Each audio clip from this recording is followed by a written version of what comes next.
പരിശുദ്ധമായ നാമം ഈ നല്ല പകലിൽ വാഴ്ത്തപ്പെടുമാറാകട്ടെ. പിന്നെയും ഒരു പ്രാവശ്യം കൂടെ ദൈവമുഖത്തേക്ക് നോക്കുവാൻ വലിയവരായ ദൈവം ജീവിതത്തിൽ നല്ലൊരു സന്ദർഭം കൂടെ ദാനമായി തന്നതോർത്ത ദൈവത്തെ സ്തുതിക്കുകയും ദൈവത്തെ മഹത്വപ്പെടുത്തുകയും ചെയ്യുന്നു. ജോയ്സ് TV എന്ന ടെസ്റ്റിമണി ചാനലിലൂടെ വലിയവരാതെ ഞങ്ങളെ ശ്രദ്ധിക്കുന്ന എല്ലാ പ്രിയപ്പെട്ട ദൈവമക്കളെ ഓർത്ത കർത്താവിനെ വാഴ്ത്തുന്നു. ഇതിലൂടെ കടന്നു വരുന്നതായ ഓരോ അനുഭവങ്ങൾ നിങ്ങളുടെ ആത്മീക ജീവിതത്തിനത് അനുഗ്രഹമായി തീരുന്നുവെന്ന് നിങ്ങളുടെ പ്രതികരണങ്ങളിലൂടെ ഞങ്ങൾക്ക് മനസ്സിലാക്കാൻ കഴിയുന്നതിൽ കർത്താവിനെ വാഴ്ത്തുന്നു. ഈ ഓരോ സാക്ഷ്യങ്ങളും കർത്താവിലേക്ക് അടുക്കുന്നതിന് കാരണമായി തീരട്ടെ എന്ന് ആത്മാർത്ഥമായി പ്രാർത്ഥിക്കുന്നു. Praise the Lord. ഇന്ന് പകലിൽ ജീവിതത്തിൻ്റെ അനുഭവങ്ങളെ ഷെയർ ചെയ്യുവാൻ നമ്മുടെ നടുവിൽ കടന്നു വന്നിരിക്കുന്ന കർത്താവിൻ്റെ വിലപ്പെട്ട ദാസൻ പാസ്റ്റർ ചെറിയാച്ചൻ ഫ്രം വയനാട്. കർത്താവിൻ്റെ നാമത്തിൽ കർത്തൃദാസനെ ഞങ്ങൾ സ്വാഗതം ചെയ്യുന്നു.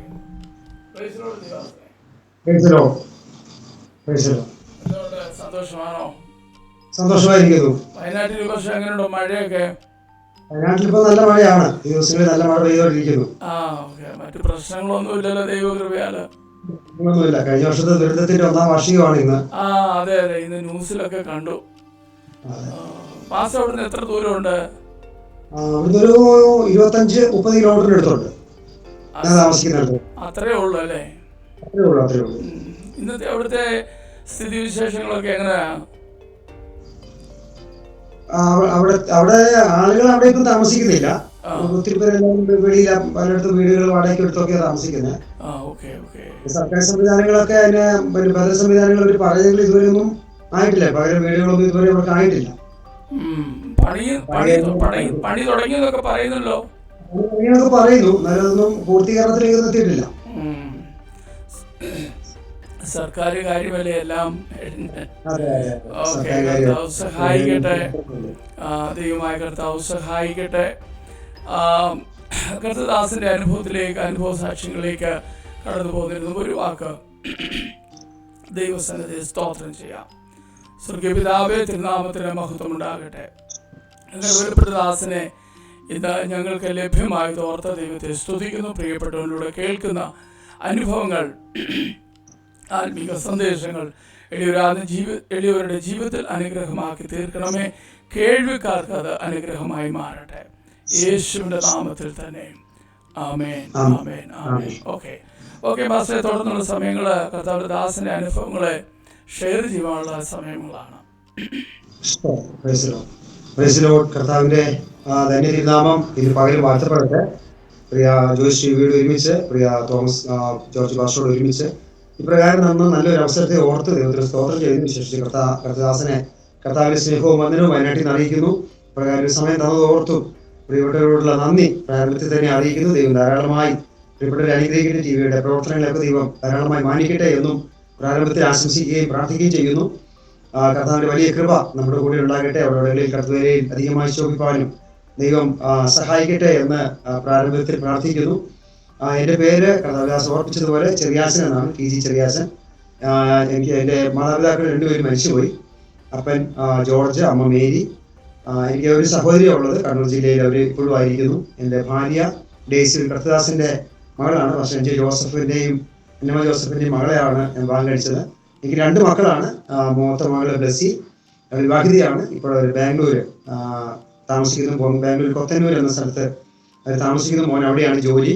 ഒരു കൊച്ചുമോനുണ്ട്, മകൾക്ക് ഒരു കുഞ്ഞുണ്ട്. ബസ്സിലെ എനിക്കൊരു ഇളയൊരു മോനാണ്. അവന് സൈക്കോളജിസ്റ്റ് ആയിട്ട് വർക്ക് ചെയ്യുന്നു. പഠനം കഴിഞ്ഞ് സൈക്കോളജിസ്റ്റ് വർക്ക് ചെയ്യുന്നു. വീട്ടിൽ നിന്ന് തന്നെ വർക്ക് ചെയ്യുന്നത്. അതാണ് എൻ്റെ ഫാമിലി. ഞങ്ങൾ ഇപ്പോഴായിരിക്കുന്നത്. ഇപ്പോൾ ഞങ്ങൾ വയനാട് കൽപ്പറ്റയ്ക്ക് അടുത്ത് ഏകദേശം ഒരു 15 കിലോമീറ്റർ അടുത്തുള്ള കണിയാമ്പറ്റ എന്ന് പറയുന്ന അസംബ്ലി സ്കൂൾ സഭയുടെ ശുശ്രൂഷകനായിട്ട് കഴിഞ്ഞ 4 വർഷം കഴിഞ്ഞ് ഞാൻ ഇവിടെ വന്നിട്ട് ഇവിടെ കർത്താവ് വേലയിലായിരിക്കുന്നു. കർത്താവിനെ ഞങ്ങളെ ഈ ദേശത്ത്, ഈ വയനാട് ജില്ലയിൽ ഞങ്ങളെ കർത്താവ് പ്രയോജനപ്പെടുത്തിക്കൊണ്ടിരിക്കുന്നു. കർത്താവ് നമ്മെ ഇതുവരെ നടത്തി. അതുപോലെ എൻ്റെ ഒരു സഹോദരി ഇപ്പോഴും കണ്ണൂർ ജില്ലയിലാണ്, അവിടെ ഇപ്പോഴും താമസിക്കുന്നത്. എൻ്റെ ജീവിതാനുഭവത്തിലേക്ക് ഞാൻ പ്രവേശിക്കാം. ഞാൻ ജനിച്ചത് വളർന്നത് കണ്ണൂർ ജില്ലയിലാണ്. കണ്ണൂർ ജില്ലയിൽ പുത്തൂർവിനടുത്ത് കോളയാട് അടുത്തുള്ള ആരിപ്പറമ്പ് എന്ന് പറഞ്ഞൊരു ഉൾഗ്രാമത്തിലാണ് ഞാൻ ജനിച്ചത്. എൻ്റെ അപ്പൻ ഒരു പ്ലാന്ററായിരുന്നു. പ്ലാന്ററിന്റെ കൂട്ടത്തിലുണ്ടായിരുന്ന സ്റ്റാഫായിരുന്നു. റൈറ്ററായിട്ടും സൂപ്പർവൈസറായിട്ടും ഒക്കെ ജോലി ചെയ്യായിരുന്നു. അതായത് റബ്ബറിന്റെ കോണ്ടൂർ ലൈൻ അടിക്കുക, അതിൻ്റെ പ്ലാന്റേഷൻ്റെ വർക്കുകളൊക്കെ അപ്പൻ ചെയ്തുകൊണ്ടിരുന്നു. അങ്ങനെ പല സ്ഥലങ്ങളിൽ മലബാർ അപ്പൻ്റെ നാട് പത്തനംതിട്ടയാണ്, പത്തനംതിട്ട ജില്ലയിലാണ്, പത്തനംതിട്ട ടൗണിൽ തന്നെയായിരുന്നു.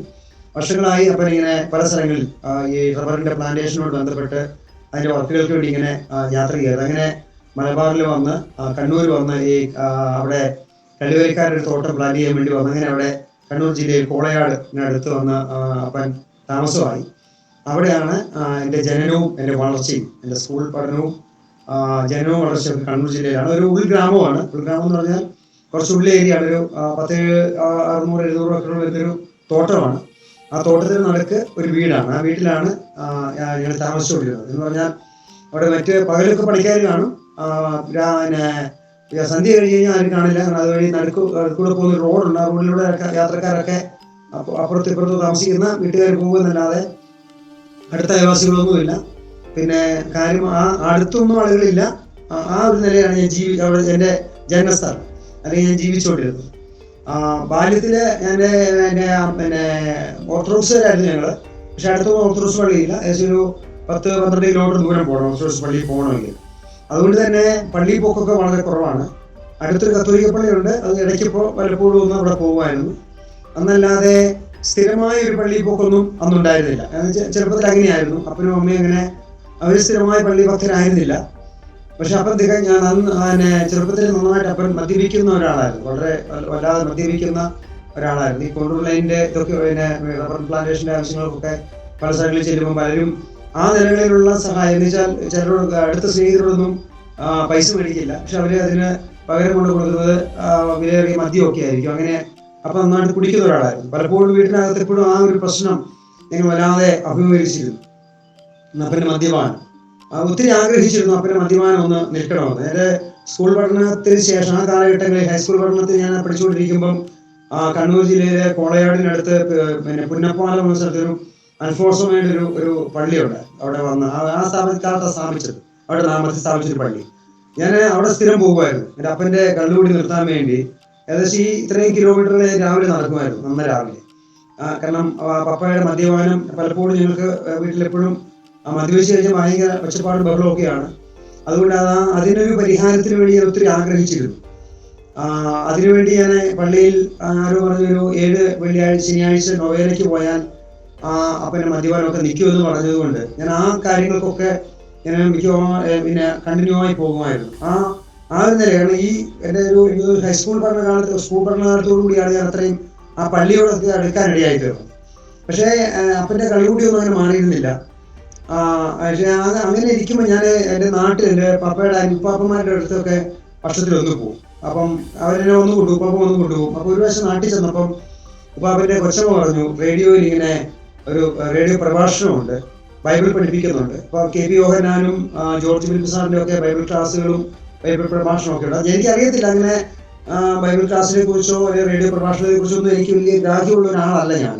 പക്ഷെ നാട്ടിൽ ചെന്നപ്പം കൊച്ചമ്മ പറഞ്ഞ ഇങ്ങനെ ഒരു പരിപാടി ഉണ്ടെന്ന് പറഞ്ഞപ്പം ഞാൻ തിരിച്ചു വന്നപ്പോൾ ഞാൻ റേഡിയോ ഞാൻ ട്യൂൺ ചെയ്യാൻ നോക്കി. അത് എനിക്ക് കുറേ ദിവസമൊന്നും കിട്ടിയില്ല. പിന്നീടാണ് എനിക്കത് റേഡിയോ പ്രോഗ്രാം കിട്ടി. ഞാനത് സ്ഥിരം കേൾക്കാൻ തുടങ്ങി. അപ്പം ഈ ബൈബിൾ പഠിപ്പിക്കുന്ന ആ 5 മണിക്കത്തെ ജീവസന്ദേശം പ്രോഗ്രാം ഞാൻ കേൾക്കാൻ തുടങ്ങി. അപ്പം വേദപുസ്തകവും പള്ളിയുമായിട്ടുള്ള ഒരു കമ്പയറിങ് ആ സമയത്താണ് ഞാൻ നടത്തുന്നത്. കാരണം പള്ളിയിൽ ചെല്ലുമ്പം ഇഷ്ടംപോലെ വിഗ്രഹങ്ങളുണ്ട്. പക്ഷെ ബൈബിൾ പഠിച്ചപ്പോൾ ബൈബിളിൻ്റെ അത് വിഗ്രഹങ്ങൾ പാടില്ലെന്ന് പറയുന്നു. അതെൻ്റെ ഉള്ളത്തെ ഒത്തിരി കൺഫ്യൂഷനായി. പക്ഷെ എനിക്ക് പെന്തക്കോസ്തുകാരാണെന്നോ അല്ലെങ്കിൽ പെന്തക്കോസ്തുകാരെന്താണെന്നോ പെന്തക്കോസ്തിൻ്റെ പദമോ ഞാൻ കേട്ടിട്ടില്ല. പെന്തക്കോസ്തിനെ കുറിച്ച് എനിക്ക് അറിയുന്ന പോലുമില്ല.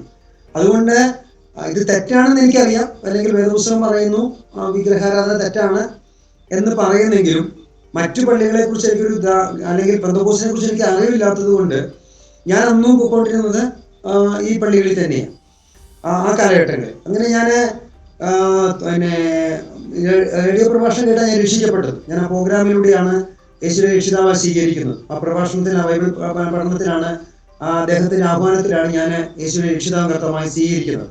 അങ്ങനെയാണ് ഞാൻ യേശുവുമായിട്ട് വ്യക്തിബന്ധത്തിലേക്ക് ഞാൻ വരുന്നത്.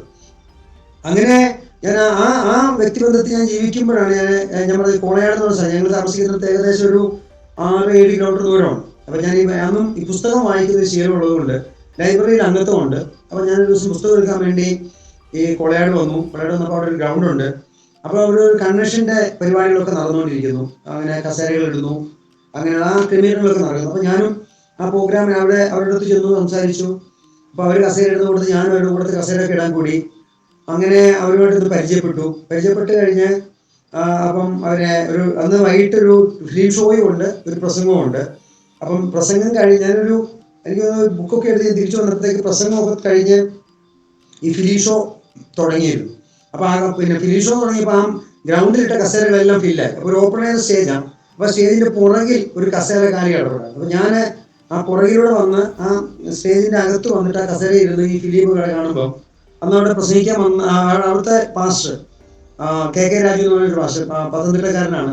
അദ്ദേഹം അവിടെ പുതുതായിട്ട് പ്രവർത്തനത്തിന് വന്നൊരു ദേവാസന. അപ്പോൾ അദ്ദേഹം അദ്ദേഹത്തിന്റെ പ്രവർത്തനത്തോട് ബന്ധത്തിൽ ചെയ്തൊരു കൺവെൻഷൻ, ഒരു മിനി കൺവെൻഷൻ, ഒരു ഫിലിം ഷോയുവാ.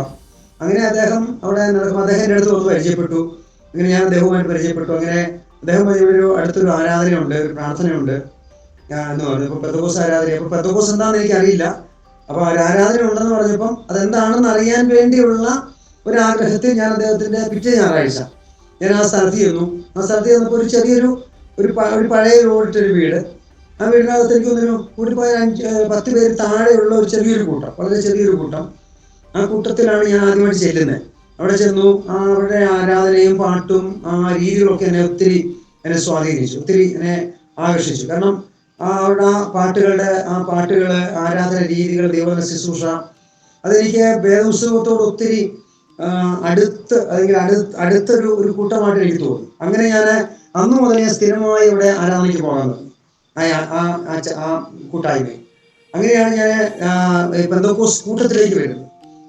എൻ്റെ ഉള്ളിൽ ഏറ്റവും വലിയൊരു ആഗ്രഹവും ഏറ്റവും വലിയ പ്രാർത്ഥനയും അന്നും എൻ്റെ ഉള്ളിലെ ആഗ്രഹം പിന്നെ കത്തോലിക്ക പള്ളി അല്ലെങ്കിൽ ഈ പള്ളികളിൽ പോകുമ്പോൾ എൻ്റെ ഉള്ളിലെ ആഗ്രഹം ദൈവവേല ചെയ്യണമെന്ന് എനിക്ക് ചെറുപ്പം മുതലേ വലിയ ആഗ്രഹമായിരുന്നു.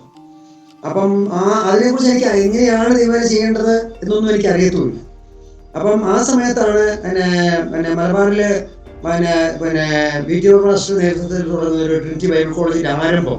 ആ സമയത്ത് കണ്ണൂർ ടൗണിൽ ട്രിനിറ്റി ബൈബിൾ കോളേജ് ആരംഭം തുടങ്ങി. അപ്പൊ അദ്ദേഹം ഇങ്ങനെ വിദ്യാർത്ഥികളെ എടുക്കുന്നുണ്ടെന്ന് പറഞ്ഞു. അങ്ങനെ എൻ്റെ സ്കൂൾ പഠനം ഞാൻ കഴിഞ്ഞു. ആ സമയത്ത് എനിക്ക് ഉള്ളിൽ വലിയ ആഗ്രഹമായിരുന്നു. ഞാൻ പാസ്റ്ററോട് പറഞ്ഞു, പക്ഷേ എനിക്ക് തിരുവനന്തപുരം പഠിക്കണം, എനിക്ക് പഠിക്കാൻ പോകാൻ ആഗ്രഹമുണ്ടെന്ന് പറഞ്ഞു. ഞാൻ സ്നാനപ്പെട്ടിട്ടില്ല. അപ്പം അദ്ദേഹം പറഞ്ഞു നമുക്ക് അപേക്ഷ കൊടുക്കാമെന്ന് പറഞ്ഞു.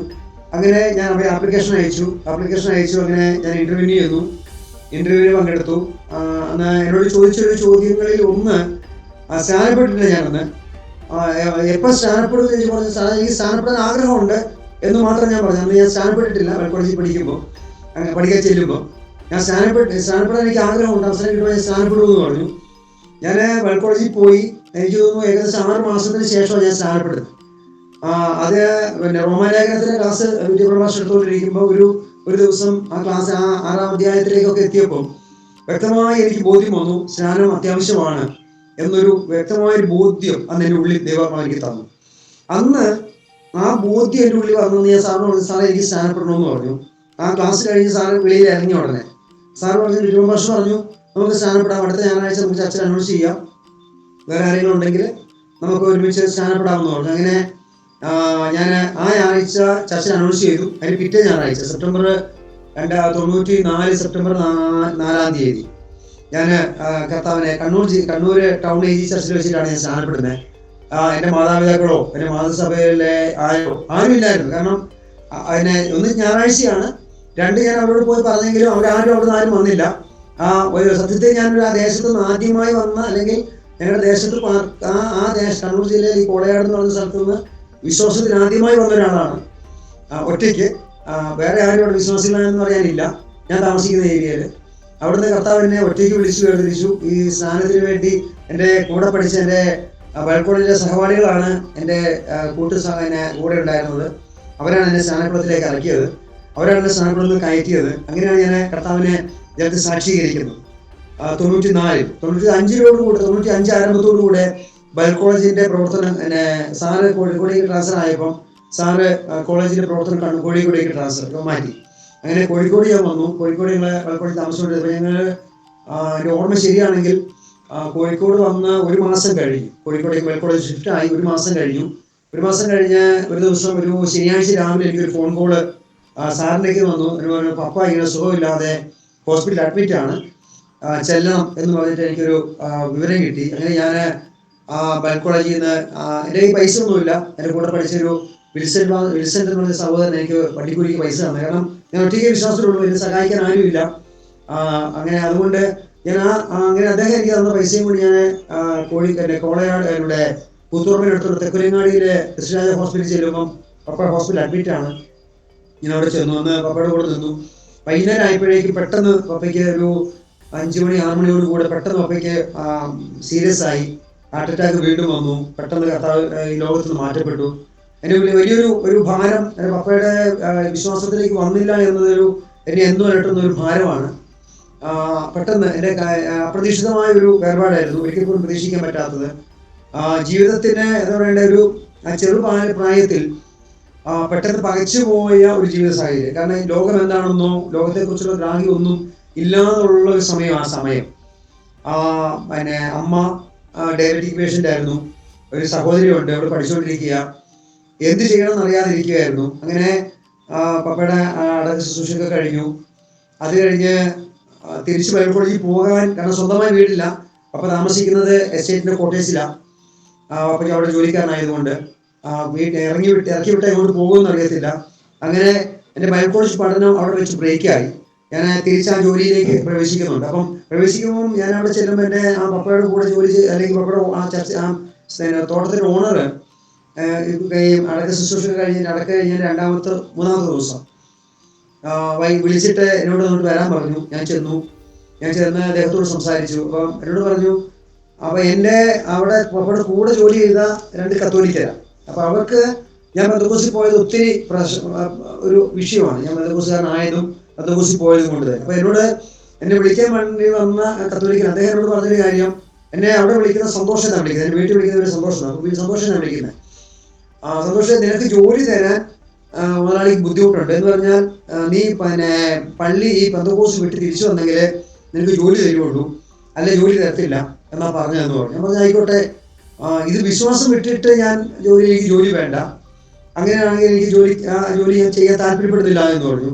അപ്പോൾ അന്നേരം മുമ്പ് ഒരു ചോദ്യമുണ്ട്, എങ്ങോട്ട് ഇറങ്ങും, എങ്ങോട്ട് പോകും എന്ന് അറിഞ്ഞുകൂടാ.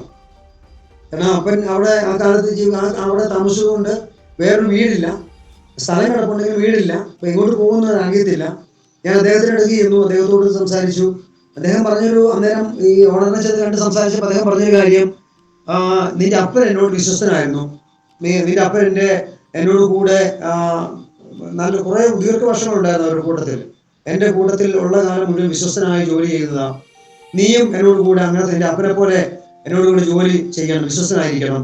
നിന്റെ വിശ്വാസത്തെ കുറിച്ചൊന്നും ഞാൻ ചോദിക്കുന്നില്ല, നിനക്ക് പള്ളിയിൽ പോകാം, നിന്റെ പ്രാർത്ഥനയ്ക്കോ മറ്റു കാര്യങ്ങൾക്കോ ഞാൻ തടസ്സമല്ല, നിന്റെ വിശ്വാസത്തെ നിനക്ക് പിന്തുടരാം, അതിലെനിക്ക് തടസ്സങ്ങളൊന്നുമില്ല, എനിക്ക് ബുദ്ധിമുട്ടൊന്നുമില്ല എന്ന് പറഞ്ഞു. അപ്പോൾ അതെനിക്ക് ഒത്തിരി സന്തോഷമായി. കാരണം ഇദ്ദേഹത്തിന് എങ്ങനെയെങ്കിലും എന്നെ അതിൽ നിന്ന് പുറത്തു കൊണ്ടുവരണമെന്നൊരു ആഗ്രഹം ഇവരുടെ ഉള്ളിലുണ്ട്, ഈ കൂടെയുള്ള സ്റ്റാഫിനുണ്ട്, പപ്പയുടെ കൂടെ ജോലി ചെയ്തവർക്ക്. പക്ഷേ മുതലാളി എന്നോട് പറഞ്ഞു, നീ അത് ചെയ്തോ, നിന്റെ വിശ്വാസത്തെ കുറിച്ച് എനിക്ക് തർക്കമൊന്നും അല്ലെങ്കിൽ അതിന് എനിക്ക് എതിരൊന്നും ഇല്ല, നീ അതിൽ നിന്നോ എന്ന് എന്നോട് പറഞ്ഞു. അങ്ങനെ ഞാൻ ആ ജോലിക്ക് കയറുന്നത്. ഞാൻ ജോലിക്ക് കയറി, എനിക്ക് തോന്നുന്നു ഞാൻ ആ കാലഘട്ടങ്ങളിൽ മുഴുവൻ ഒത്തിരി പ്രതിസന്ധികൾ ഞാൻ നേരിടേണ്ടി വന്നു എൻ്റെ ജോലി കാലഘട്ടങ്ങളിൽ. കാരണം ഞാൻ ഒറ്റയ്ക്കാണ് ആ വിശ്വാസത്തിലുള്ളത്. പലപ്പോഴും ഞായറാഴ്ചകളിൽ ആരാധനയ്ക്ക് ഏകദേശം 8-9 കിലോമീറ്റർ കുറയാതെ യാത്ര ചെയ്യണം ആരാധനയ്ക്ക് പോകണമെങ്കിൽ. കോളയാടിൻ്റെ അടുത്ത് പുന്നപ്പാല എന്ന സ്ഥലത്തായിരുന്നു അന്ന് ആരാധന ഉണ്ടായിരുന്നത്. അപ്പം ഇത്രയും ദൂരം വരണം പ്രാർത്ഥനാ സ്ഥലത്തേക്ക്. അപ്പം അവിടുന്ന് എപ്പോഴും വണ്ടികളില്ല, ഉള്ള ഏരിയയാണ്. രാവിലെ ഒരു ബസ് പോയി കഴിഞ്ഞാൽ പിന്നെ ഒരു ഉച്ചയോടുകൂടി അടുത്ത ബസ്സുള്ളൂ. അപ്പം ഇവരെന്നെ ഏതൊക്കെ നിലയിൽ എൻ്റെ ആരാധനകളിൽ പോകാതിരിക്കാനും പ്രാർത്ഥനയ്ക്ക് പങ്കെടുക്കാതിരിക്കാനുമുള്ള എല്ലാ കാര്യങ്ങളും അവർ പലപ്പോഴും ഒത്തിരി പ്രാവശ്യം ശ്രമിച്ചിട്ടുണ്ട്.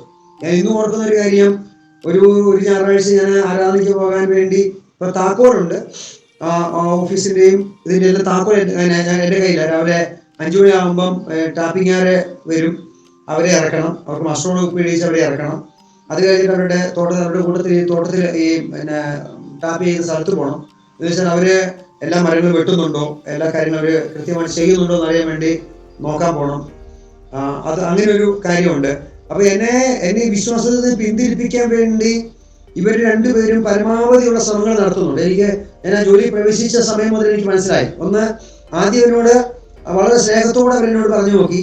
പിന്നെ അവരെന്നോട് കുറച്ചുകൂടെ പരുഷമായ നിലകളിലേക്ക് അവർ ഇടപെടാൻ തുടങ്ങി. എന്ന് പറഞ്ഞാൽ ആദ്യം ഞാൻ പറഞ്ഞില്ലേ, പിന്നെ ഒരു ഞായറാഴ്ച ആദ്യമൊക്കെ എന്നോട് അവിടെ ഹിന്ദുക്കളായ തൊഴിലാളികളെ കൊണ്ട് പറയിപ്പിച്ചു, നീ എന്തിനാ ഈ പ്രാർത്ഥനയ്ക്ക് പോന്നേ, നിനക്ക് ഇവിടെ പള്ളിയിൽ പോകാമല്ലോ. അപ്പൊ തൊട്ടടുത്ത് ഞാൻ പറഞ്ഞ കത്തോലിക്ക പള്ളി ഉണ്ട്. അപ്പം ഇവിടെ തൊട്ടടുത്ത് കത്തോലിക്ക പള്ളി, എല്ലാ ദിവസവും പള്ളിയിൽ പൊക്കോ, ഈ പള്ളിയിൽ പൊക്കോ, ഞങ്ങൾക്ക് ഒരു കുഴപ്പമില്ല, എപ്പം വേണേലും താമസിച്ചു വന്നാലും കുഴപ്പമില്ല എന്ന് പറയും. പക്ഷെ ഞാൻ പറഞ്ഞു, എന്റെ വിശ്വാസം ഇതാണ് ശരി എന്ന് ഞാൻ പറയുമ്പോൾ അവര് അതിനോട് അതിനെ പിന്നീട് അവർ എതിർക്കാൻ തുടങ്ങി. അപ്പൊ അതിലൊരു പ്രാവശ്യം ഒരു ഞായറാഴ്ച ഞാൻ ഇവര് ശനിയാഴ്ച വൈകിട്ട് സാധാരണ താക്കോൽ മേടിക്കുന്ന ആ ശനിയാഴ്ച ഒരു താക്കോൽ മേടിച്ചില്ല.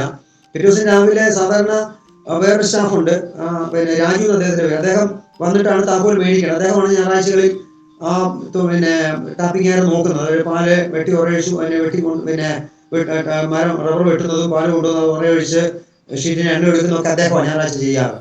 ആ ഞായറാഴ്ച പുള്ളി നേരത്തെ എവിടെയോ പോയി കളഞ്ഞു. അപ്പൊ ഞായറാഴ്ച ഞാൻ ആരാധനയ്ക്ക് വേണ്ടി പോകാൻ വേണ്ടി എല്ലാം ഒരുങ്ങി ഞാൻ ഇറങ്ങി വന്നപ്പം അവിടുത്തെ സ്റ്റാഫിനോട് അവർ ഇന്ന് രാജു വന്നിട്ടില്ല, രാജു ഇതിലെ പോയെന്ന് അറിയത്തില്ല, എങ്ങോട്ടാ പോയെന്ന് അറിയില്ല. അപ്പൊ ഒരാളെ ഹാൻഡ് ഓവർ ചെയ്യാതെ പോകാനും പറ്റില്ല. കാരണം അതിന്റെ ആസിഡ് കൂട്ടണം, അതിന്റെ പാലിന്റെ എണ്ണ എടുക്കണം, ഷീറ്റിന്റെ എണ്ണ എടുക്കണം. ഒത്തിരി ഞാൻ ഇന്ന് ഓർക്കുന്നത്, ഞാൻ ജോലി ചെയ്ത ഓഫീസിന്റെ വരാതിലൊരു ഡെസ്ക് ഉണ്ട്. എനിക്ക് ആരാധനയ്ക്ക് പോകാൻ പറ്റാത്തതിന് ആ വിഷമത്തിൽ ഞാനൊരു കൊച്ചു കുഞ്ഞിനെ പോലെ ഞാൻ അവിടെ പോയി കടന്ന് വാവിട്ട് വലിയമായി കരഞ്ഞ് ദൈവത്തോട് കരയുന്ന ഒരു ഓർമ്മ ഇന്നും എന്റെ മനസ്സിൽ കിടക്കുന്നു. കാരണം ആരാധനയ്ക്ക് പോകാൻ ആഗ്രഹിച്ച് ഞാൻ ഒരുങ്ങി ഇറങ്ങിയതാണ്, പക്ഷെ പോകാൻ പറ്റില്ല. ഉടനെ ഞാൻ പിന്നെ 11 മണിയാകാതെ ഈ ടാപ്പിങ്ങും ഈ കാര്യങ്ങളെല്ലാം കഴിയില്ല, ഇതിലെല്ലാം പണിയും കഴിയണമെങ്കിൽ. 10 മണിക്ക് ആരാധന തുടങ്ങും. അപ്പൊ 12:30 1 മണിക്കുള്ളിൽ ആരാധന, 1 മണിയൊക്കെ ആവുന്നു, 1 മണി 1:30 ആരാധന തീരുന്നേ. അപ്പൊ ഞാനന്ന് ഉടനെ ചെയ്തൊരു കാര്യം, പിന്നെ അവിടുന്ന് ഒരു ഓട്ടോറിക്ഷക്കാരനെ ഞാൻ നേരത്തെ ഫോൺ ചെയ്ത് വിളിച്ചേച്ച് അവരോട് വരാൻ പറഞ്ഞു. ഈ പണി കഴിയുമ്പോഴത്തേക്ക് അവനോട് വന്ന് നിൽക്കാൻ പറഞ്ഞു. അവനങ്ങനെ വന്ന് നിന്ന് അങ്ങനെ ഇത് കഴിഞ്ഞ ഉടനെ ഞാൻ ആരാധനയ്ക്ക് പോയി. അങ്ങനെ പല ആഴ്ചകളിലും അങ്ങനെ പോകേണ്ടി വന്നിട്ടുണ്ട് ആരാധനയ്ക്ക്. കാരണം അവർ ആ അനുമതി തരാത്തത് കൊണ്ടുള്ള, അല്ലെങ്കിൽ അവർ നിൽക്കാത്തത് കൊണ്ടുള്ള ഒത്തിരി വിഷയങ്ങൾ അങ്ങനെ ആ കാലം. കാരണം ഏതൊക്കെ നിലകളിൽ ചെയ്യാമോ ആ നിലകളിലൊക്കെ അങ്ങനെ ഒരു എതിർത്തുകൊണ്ടിരുന്നു. അമ്മയ്ക്ക് ഡയബറ്റിക് പേഷ്യൻ്റ് ആയിരുന്നു. അമ്മ ഭയങ്കരമായിട്ട് ഡയബറ്റിക് വരാതെ കൂടി ഭയങ്കര ഹൈ ആയിട്ടുണ്ടായിരുന്നു, വളരെ കൂടുതലായിരുന്നു, കൺട്രോൾ അല്ലായിരുന്നു പലപ്പോഴും. അങ്ങനെ അതുകൊണ്ട് തന്നെ പെങ്ങളുടെ വിവാഹത്തെ കുറിച്ച് ഞാൻ ചിന്തിച്ചു തുടങ്ങി. അതിനോട് ചേർന്ന് 97 ഞാൻ പെങ്ങളുടെ വിവാഹത്തെ കുറിച്ച് ചിന്തിച്ചു തുടങ്ങി. അങ്ങനെ ആ കാര്യങ്ങളൊക്കെ ചിന്തിച്ചു തുടങ്ങിയപ്പം ഒത്തിരി എതിർപ്പുകൾ, ഒത്തിരി പല സ്ഥലങ്ങളിൽ നിന്ന് പല നിലകളിൽ ആ വിവാഹത്തിനെതിരെ ആളുകൾ ഒത്തിരി അതിന് മുടക്കാനൊക്കെ പല ശ്രമങ്ങൾ നടത്തി. പക്ഷെ ദൈവത്തിന് വലിയ കരുണ. പക്ഷെ അന്ന് ദൈവസന്നിധിയിൽ പൂർണ്ണമായിട്ട് ഉപസിക്കാൻ പറ്റില്ല. കാരണം ദിവസവും ഈ പിന്നെ തോട്ടത്തിൽ കൂടെ പോകുന്നതുകൊണ്ട് തന്നെ ഒത്തിരി ദൂരെ യാത്ര ചെയ്യണം, നടന്നു പോകണം. ഈ തോട്ടത്തിൽ കൂടെ എല്ലാം കുത്ത് കയറ്റമൊക്കെയാണ്. പലപ്പോഴും ഉച്ചവരെ ദൈവസന്നിധിയിൽ ഉപവാസം ഇരുന്നുകൊണ്ട് ഉപവാസം ഇരുന്നുകൊണ്ട് നടന്നിട്ട് പ്രാർത്ഥിച്ചും ഒക്കെ ആ കാര്യങ്ങൾ ദൈവസന്നിധിയിൽ അന്ന് പിടിച്ചു നിൽക്കാൻ ദൈവ കൃപ തന്നത്. കാരണം പലപ്പോഴും പതറിപ്പോകുന്ന, അല്ലെങ്കിൽ വേറെ ആരും സപ്പോർട്ടിന് വേറെ ആരുമില്ല. എൻ്റെ സഹോദരങ്ങൾ, എൻ്റെ അപ്പൻ്റെ സഹോദരങ്ങൾ ആരുമില്ല, അമ്മയുടെ സഹോദരങ്ങൾ ആരുമില്ല, ഒറ്റപ്പെട്ടൊരു സ്ഥലമാണ്. അപ്പം ഒരു വാക്കുകൊണ്ട് പോലും സഹായിക്കാൻ ആരും ഇല്ലാത്തൊരിടം. അവിടെ ആ ഒരു നിലയിൽ നിൽക്കുമ്പോഴാണ് ദൈവത്തിന്റെ വലിയ കരുതൽ അനുഭവിച്ച ഓരോ ദിവസങ്ങളും. ദൈവസന്നിധിയിൽ ഉപസിക്കുകയും പ്രാർത്ഥിക്കുകയും ചെയ്യുമ്പം ദൈവമാണ് ആ കാര്യങ്ങളെല്ലാം ബലപ്പെടുത്തിയത്. അങ്ങനെ പെങ്ങളുടെ വിവാഹ കാര്യങ്ങളെല്ലാം ക്രമീകരിച്ചു, വിവാഹം ഉറപ്പിച്ചു കഴിഞ്ഞപ്പോൾ അമ്മയ്ക്ക് ഭയങ്കരധികമായ ഡയബറ്റിക് പേഷ്യൻ്റ് ആയതുകൊണ്ട് അന്നേരം എൻ്റെ ചർച്ചിലുണ്ടായിരുന്ന ഒരു സഹോദരൻ പറഞ്ഞു, നീ ഇങ്ങനെ പോയാൽ പറ്റില്ല, ഒരു കല്യാണം നീ കഴിക്കണം. കാരണം നീ രാവിലെ ജോലിക്ക് പോയി, ഞാൻ 5 മണിക്ക് പോയി കഴിഞ്ഞാൽ ഒരു 7 മണി അവർ മസോട് കഴിഞ്ഞ് തിരിച്ചു വന്ന് ഒരു 7 മണിയോട് കൂടെ വീണ്ടും ഞാൻ പോയി കഴിഞ്ഞാൽ പിന്നെ വരുന്നത് ഒരു 12 മണി 10 മണി 11 മണിക്കൊന്ന് വരും, ഇച്ചിരി ഭക്ഷണം കഴിക്കാൻ, കാപ്പി കുടിക്കാൻ. അത് കഴിഞ്ഞാൽ പിന്നെ വരുന്ന 1 മണിയോ 2 മണിയോ ഒക്കെ ആവും തിരിച്ചു വരുമ്പോൾ. അപ്പൊ ഈ പകൽ സമയങ്ങളൊക്കെ അമ്മ ഒറ്റയ്ക്കാണ്. ഡയബറ്റിക് വരെ കൂടുകയും ഷുഗർ കുറയുകയൊക്കെ ചെയ്ത് കഴിഞ്ഞാൽ ചിലപ്പോൾ പ്രശ്നമാകും. അപ്പം അമ്മയെ നോക്കാൻ ഒരാൾ വേണം എന്നൊരു ചിന്ത വന്നു. അങ്ങനെയാണ് ഞാൻ വിവാഹത്തെ കുറിച്ച് ചിന്തിക്കുന്നത്. ആ സമയത്ത് എൻ്റെ പെങ്ങളുടെ വിവാഹം ഉറപ്പിച്ചു. അതിനുശേഷം ഈ കാര്യങ്ങളൊക്കെ ചെയ്തു തുടങ്ങിയപ്പോഴാണ് ഇങ്ങനെ ആ ചിന്ത വന്നത്. അങ്ങനെ അദ്ദേഹം എന്നോട് പറഞ്ഞു, കണിച്ചാറ് ഇരിക്കുന്ന ദിവാസിന്റെ മോളുണ്ട്, അവളിപ്പം കാസർഗോഡ് ഒരു നേഴ്സിംഗ് പഠിച്ചുകൊണ്ടിരിക്കുക, നമുക്ക് ആലോചിക്കാമെന്ന് പറഞ്ഞു. അങ്ങനെ ഒരു ശനിയാഴ്ച എന്നോട് രാവിലെ വന്ന് പറഞ്ഞു, നമുക്ക് ഇങ്ങനൊരു ഒരു പെങ്കൊച്ചു വന്നിട്ട് നമുക്ക് പോയി കാണാമെന്ന് പറഞ്ഞു. അങ്ങനെ 97 ഞാൻ പോയി എൻ്റെ ഭാര്യ സഹോദരിയെ കാണുന്നു. അങ്ങനെ കണ്ട് ഇഷ്ടപ്പെട്ടു. എനിക്ക് തോന്നുന്നു 1 മാസത്തിനുള്ളിൽ ഫെബ്രുവരി മാസം 20-ാം തീയതി എൻഗേജ്മെന്റ് നടന്നു. മാർച്ച് 20 എൻ്റെ വിവാഹമായിരുന്നു. പെട്ടെന്നായിരുന്നു, വളരെ പെട്ടെന്നായിരുന്നു കാര്യങ്ങൾ. പെങ്ങളുടെ വിവാഹം മാർച്ച് 31 ഡേറ്റ് നേരത്തെ തീരുമാനിച്ചത്. അവർ ഓർത്തഡോക്സ് വിശ്വാസികളായതുകൊണ്ട് നോമ്പുകാലം കഴിയണമായിരുന്നു. അപ്പോൾ അതുകൊണ്ട് അവർക്ക് കുറച്ചും കൂടി സമയം വേണമെന്ന് പറഞ്ഞപ്പോൾ മാർച്ച് 31 അവരുടെ വിവാഹം തീരുമാനമെടുത്തു. അപ്പം എൻ്റെ വിവാഹത്തിന് അതിനുശേഷം ഞാൻ ആ കാര്യങ്ങൾ അങ്ങനെ വിവാഹത്തിന് എല്ലാ കാര്യങ്ങളും ചെയ്തു. എൻഗേജ്മെന്റ് കഴിഞ്ഞ് ഞാൻ തിരിച്ചു വന്ന് അന്ന് രാത്രി എനിക്ക് ചിക്കൻ ബോക്സ് പിടിച്ചു. എനിക്ക് അതികഠിനമായ തലവേദനയോട് ഞാൻ തിരിച്ചു വീട്ടിൽ വരുന്നത്. ഈ എൻഗേജ്മെന്റ് കഴിഞ്ഞിട്ട് ഞാൻ വന്നു കയറി കടന്നത് മാത്രം എനിക്ക് ഓർമ്മയില്ല. അതികഠിനമായ തലവേദന. നേരം വെളുത്തിട്ട് എനിക്ക് ആ തലവേദന കുറയുന്നില്ല. അങ്ങനെ രാവിലെ ഞാൻ ഡോക്ടറെ പോയി കണ്ടപ്പം എൻ്റെ നെറ്റിയിലും അവിടെ ഇവിടെ 1-2 കുമ്പളകൾ കണ്ടു. ഞാനത് ശ്രദ്ധിച്ചില്ല. പക്ഷെ കഠിന തലവേദന ഡോക്ടറെ ചെന്ന് ഡോക്ടർ നോക്കി പറഞ്ഞു, ഇത് ചിക്കൻ ബോക്സ് ആണ്, നെറ്റിയിലൊക്കെ പൊങ്ങി തുടങ്ങിയിട്ടുണ്ടെന്ന് പറഞ്ഞു. ഏകദേശം അതേ ഒരു ആ ശരീരത്തിലേക്ക് അത് പടർന്നു തുടങ്ങി. ആ ഒരു കാലഘട്ടം, എനിക്ക് തോന്നുന്നു 30 ദിവസം ജീവിതത്തിൽ കടന്നുപോയ അതികഠിന ശോധനകളുടെ ചില ദിവസങ്ങളായിരുന്നു. അമ്മ ഡയബറ്റിക് പേഷ്യൻ്റ് ആണ്, പെങ്ങളുണ്ട്. ഞങ്ങൾക്ക് വെള്ളം കിട്ടുന്ന 2 മലകളിലാണ് ഞങ്ങൾ താമസിക്കുന്നത്. 2 കുന്നിൻ്റെ മുകളിലാണ് താമസിക്കുന്നത്. ഒരു കുന്നിൻ്റെ മുകളിൽ ഓഫീസും, അവിടെയാണ് വാട്ടർ ടാങ്ക്, മറ്റ് റാട്ടപ്പുര, പോറപ്പുരയൊക്കെ അവിടെയാണ്. അതിന് ഇങ്ങേ അടുത്ത മലയിലാണ് ഞങ്ങൾ താമസിക്കുന്നത്. ഓഫീസിൽ ഇതുമായിട്ട് കാണാം, പക്ഷെ അവിടുന്ന് പൈപ്പ് ഇട്ടിട്ടാണ് വെള്ളം എടുക്കുന്നത്. അപ്പോൾ ഞങ്ങൾക്ക് കുടിക്കാനുള്ള വെള്ളം അവരടച്ചു. ഈ കത്തോലിക്കനായ ഈ രാജു എന്ന് പറഞ്ഞ സ്റ്റാഫും പുള്ളിയുടെ കൂടെ ഉണ്ടായിരുന്നവരും കൂടി ചേർന്നിട്ട് ഞങ്ങൾക്ക് കുടിക്കാനുള്ള വെള്ളം അവർ തരാതായി. പൈപ്പ് വെള്ളം അടച്ചു. ഇടയ്ക്ക് വെള്ളം കോരി തരുന്ന സ്ത്രീ ഉണ്ടായിരുന്നു. അവരോട് പറഞ്ഞു, നിങ്ങൾ വെള്ളം കോരി കൊടുത്തു കഴിഞ്ഞാൽ നിങ്ങൾക്ക് പണി തരത്തില്ലെന്ന് പറഞ്ഞു. കാരണം എനിക്ക് ചിക്കൻ ബോക്സ് ആണ്, എനിക്ക് പോകാൻ വയ്യ, പെങ്ങൾക്ക് പോകാൻ വയ്യ. ചിക്കൻ ബോക്സ് ആയിട്ട് ആരും എവിടെയും വീട്ടിലുള്ളവർ എവിടെ ചെന്ന് കഴിഞ്ഞാലും അത് പകരും എന്നുള്ള ഒരു ഭീതി അന്നുള്ളത് കൊണ്ട് വല്ലാതെ പ്രയാസപ്പെടുന്നതുകൊണ്ട് ഞങ്ങൾക്ക് എവിടെയും പോകാൻ വയ്യ. ആരെങ്കിലും വെള്ളം കോരി തരാമെന്ന് പറഞ്ഞാൽ അവരോട് പറഞ്ഞു, നിങ്ങൾക്ക് വെള്ളം കോരി തന്നു കഴിഞ്ഞാൽ അവർക്ക് സന്തോഷം വെള്ളം കോരി കൊടുത്തു കഴിഞ്ഞാൽ നിങ്ങൾക്ക് ജോലി തരത്തില്ല. ഞാനൊരു അരിയൊക്കെ തീർന്നപ്പോൾ ഞാനൊരു പ്രാവശ്യം ഒരു പണിക്കാരനോട് പറഞ്ഞു, ഞാൻ ചായ പിടിക്കാൻ പോവുക. പണ്ടോ എടാ ഇത് മേടിച്ചോണ്ട് തരണേനോട് വിളിച്ചു പറഞ്ഞു. അവൻ ഈ റേഷൻ കാർഡും സഞ്ചിയൊക്കെ ആയിട്ട് റേഷൻ കടയിൽ വാതിൽ ചെന്നപ്പം അവരോട് പറഞ്ഞു, നീ അവരെ അരി മേടിച്ചുകൊണ്ട് കൊടുത്തു കഴിഞ്ഞാൽ എനിക്ക് നാളെ മുതൽ ജോലിയില്ലാന്ന് പറഞ്ഞു.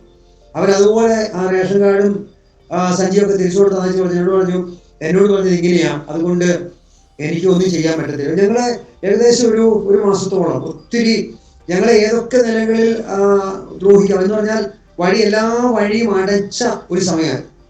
കാരണം എങ്ങനെയെങ്കിലും, കാരണം നേരായം അല്ലെങ്കിൽ ഒരു ശാന്തമായി പറഞ്ഞിട്ട് ഞാൻ വിശ്വാസത്തിന് പുറകോട്ട് വരാഞ്ഞത് കൊണ്ട് അടുത്തൊരു മാർഗം അവർ കണ്ടിരുന്നത് എങ്ങനെയെങ്കിലും കഠിനമായ ഉപദ്രവത്തിലൂടെ അല്ലെങ്കിൽ മറ്റ് പ്രയാസത്തിലൂടെ വിശ്വാസത്തെ പിന്തിരിപ്പിക്കണം എന്നുള്ളതായിരുന്നു. അതൊരു കഠിന ശോധനയുടെ കുറേ ദിവസങ്ങളായിരുന്നു ആ ദിവസങ്ങൾ. ആരും സഹായിക്കാനില്ലാത്ത ആ ദിവസങ്ങൾ. എൻ്റെ വിവാഹത്തിന്റെ എനിക്ക് തോന്നുന്നു ഞാൻ ആ ദിവസങ്ങളൊക്കെ പലരെയും അല്ലാതൊക്കെ ചിക്കൻ ബോക്സ് മാറിയ ആ ദിവസങ്ങളൊക്കെ പോയിട്ടാണ് ഞാൻ കല്യാണം വിളിക്കുന്നത്. ഡ്രസ്സ് എടുക്കാൻ പോയതൊക്കെ ഏകദേശം ആ അവസാനത്തെ ദിവസങ്ങളാണ്. ഇതൊക്കെ ഒന്ന് കുറഞ്ഞു എന്ന് കണ്ടപ്പോഴാണ് ഞാൻ പോയി എടുക്കുന്നത്. ഡ്രസ്സൊക്കെ എടുക്കാൻ പോകുന്നത് തന്നെ ആ ദിവസങ്ങൾ അങ്ങനെയാണ് പോയി എടുക്കുന്നത്. അപ്പം അതിനുശേഷം 1-2 പേര് ഇവിടെ, കുറച്ച് പേരുടെ പരിചിതരും ജനിച്ചു വളർന്നുകൊണ്ട് ചിലരൊക്കെ വന്നിട്ട് അവസാന ദിവസങ്ങളിൽ പറഞ്ഞു, കല്യാണത്തിനടുത്ത് വീട്ടിൽ തന്നെയാണ് 12 കല്യാണം നടത്തുന്നത്. ചർച്ചൊന്നുമല്ല, ഒരു മുറ്റത്ത് 12, ഞങ്ങൾ താമസിക്കുന്ന മുറ്റത്ത് തന്നെ 12, അവിടെ തന്നെയാണ് കല്യാണ ശുശ്രൂഷ നടത്തുന്നത്, വിദ്യാഭ്യാസ കല്യാണം നടത്തുന്നത്.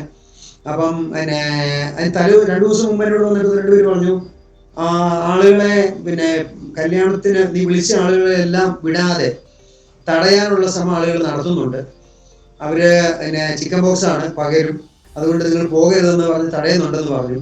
അങ്ങനെ പ്രതീക്ഷിച്ച ആളുകളൊന്നും പ്രതീക്ഷിച്ച ആളുകളൊന്നും വന്നില്ല. കുറഞ്ഞ ആളുകളെ അന്ന് എൻ്റെ കല്യാണത്തിന് വന്നുള്ളൂ.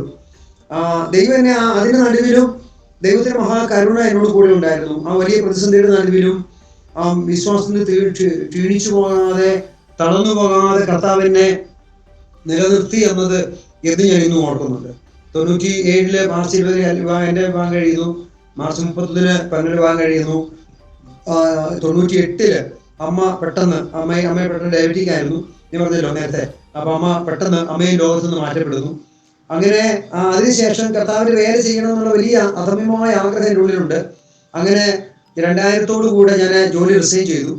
ജോലി റിസൈൻ ചെയ്ത് വീണ്ടും ഞാൻ വയൽ കോളേജിലേക്ക് പോകാൻ തീരുമാനിച്ചു. അങ്ങനെ ഞാൻ അവിടെ ഉണ്ടായിരുന്ന സ്റ്റാഫിനോടൊക്കെ ഞാൻ പറഞ്ഞു, ഞാൻ ജോലി റിസൈൻ ചെയ്യുക, ഞാൻ വീണ്ടും വയൽ കോളേജിലേക്ക് പോവുകയാണ്. അന്ന് ദൈവത്തിന്റെ കരുണ എന്നത്, ദൈവത്തിന്റെ ഒരു പ്രവൃത്തി എന്നത്, ഞാനന്ന് ജോലി റിസൈൻ ചെയ്യുന്നത് ശനിയാഴ്ചയാണ് എൻ്റെ ലാസ്റ്റ് വർക്കിംഗ് ഡേ.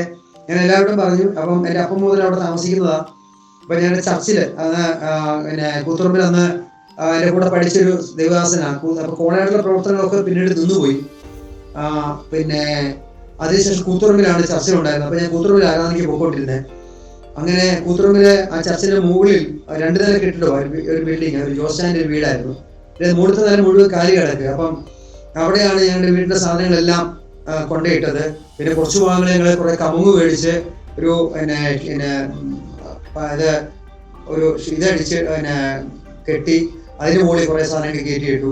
അങ്ങനെയാണ് ഞാൻ ബൽക്കോൺ രണ്ടാമത് വരുന്നത്. അപ്പൊ ഞാൻ ഈ റിസൈൻ ചെയ്ത അന്ന്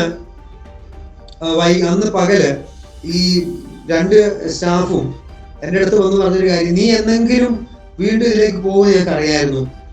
അത് നിന്നെ ശ്രമിക്കാൻ, നിങ്ങളെ മാറ്റാനുള്ള ശ്രമങ്ങളെല്ലാം ഞങ്ങൾ ചെയ്തിട്ടുണ്ട്. അവസാനം എന്നോട് പറഞ്ഞൊരു വാചകം, എന്നോട് ക്ഷമിക്കണം, ഞങ്ങൾ നിന്നെ കുറേ ഉപദ്രവിച്ചിട്ടുണ്ട്. എൻ്റെ ലാസ്റ്റ് ദിവസത്തെ ഞാൻ റിസൈൻ ചെയ്ത് അവിടുന്ന് പോരുമ്പം എന്നെ ഈ കഴിഞ്ഞ 4-5 വർഷത്തിലധികം എന്നെ വല്ലാതെ പ്രയാസപ്പെടുത്തിയ ഇവരെന്നോട് പറഞ്ഞൊരു വാചകം, സന്തോഷം എന്നോട് ക്ഷമിക്കണം, സന്തോഷം ഞങ്ങൾ ഒത്തിരി ഉപദ്രവിച്ചിട്ടുണ്ട് എന്ന് എന്നോട് പറഞ്ഞു. നീ ഇത് സത്യമായതൊന്നും നീ അതിനകത്ത് പോകുമെന്ന് ഞങ്ങൾക്ക് അറിയായിരുന്നു, പക്ഷെ നിന്നെ അതിന് എങ്ങനെയും പുറത്തു കാണിക്കാനാണ് ഞങ്ങൾ ശ്രമം നടത്തിയത് എന്ന് പറഞ്ഞു. ദൈവത്തിന് ഒരു കാര്യം എന്ന് വെച്ചാൽ ദൈവസന്നിധിയിൽ അന്നും ദൈവകൃപയിൽ നിലനിൽപ്പാൻ, അല്ലെങ്കിൽ അറിഞ്ഞ വിശ്വാസത്തിന് വേണ്ടി നിൽപ്പാൻ ആ ഒരു സമയത്ത് ദൈവനെ സഹായിച്ചു എന്നത് ഒത്തിരി സന്തോഷമാണ്. 98 എനിക്ക് മോളുണ്ടാകുന്നത്, കുഞ്ഞുണ്ടാകുന്നത്. അങ്ങനെ 2000 ഞാൻ വീണ്ടും ട്രിനിറ്റി ബൈബിൾ കോളേജിലേക്ക് കോഴിക്കോടേക്ക് പഠിക്കാൻ വേണ്ടി വന്നു. 2002 ഞാൻ ഗ്രാജുവേഷൻ ചെയ്ത് കോഴിക്കോട് ജില്ലയിൽ മെഡിക്കൽ കോളേജിനടുത്ത് പൂവാട്ടുപറമ്പ് എന്ന് പറഞ്ഞ സ്ഥലത്താണ് ഞാൻ ആദ്യം എൻ്റെ പൈനിയർ വർക്ക് ഞാൻ ചെയ്യുന്നത്. ഏകദേശം ഞാനൊരു 4-5 വർഷത്തോളം 2002 മുതൽ 2008 വരെയുള്ള കാലഘട്ടങ്ങളിൽ ഞാൻ അവിടെയായിരുന്നു. അവിടെ ഒത്തിരി നല്ല പ്രവർത്തനങ്ങളായിരുന്നു അവിടെ ഉണ്ടായിരുന്നത്. ഒത്തിരി ആളുകൾ ആ ദേശത്തുള്ള മിക്കവാറും വീടുകളെല്ലാം കയറി ഇറങ്ങി. ഞാനൊരു ഇതുപോലെ ഒരു കോട്ടേഴ്സ് ഒരു വാടക വീടാണ് എടുത്തത്. അവിടെ ഒത്തിരി ആളുകൾ പ്രാർത്ഥനയ്ക്ക് വന്നു. ഒരു ഹൈന്ദവ മെജോറിറ്റി ഉള്ള ഒരു ഏരിയ ആണ്. സുവിശേഷ വിരോധികളുടെ ഒരു നല്ലൊരു ബെൽറ്റുള്ള ഏരിയ. പക്ഷേ ഒത്തിരി സ്ഥലങ്ങളിൽ ഒത്തിരി വീടുകളിൽ കയറി ഇറങ്ങുകയും ഒത്തിരി പേരോട് സുവിശേഷം പറയാനും പല സ്ഥലം കോളനികളായ ഒത്തിരി ആളുകളുണ്ട്. അവിടെ ഒരു കത്തോലിക്കരുടെ ഒരു കോളനി ഉണ്ടായിരുന്നു. കുറച്ചധികം പണ്ടത്തെ കാലത്ത് വന്ന് താമസിച്ച കുറച്ച് ആളുകൾ, അവരുടെ അടുക്കലൊക്കെ പോകാനും അവരുടെയൊക്കെ ചെന്ന് അവിടെ സുവിശേഷം പറയാനൊക്കെ പലരും പ്രാർത്ഥനയ്ക്ക് വന്നിട്ടുണ്ട്.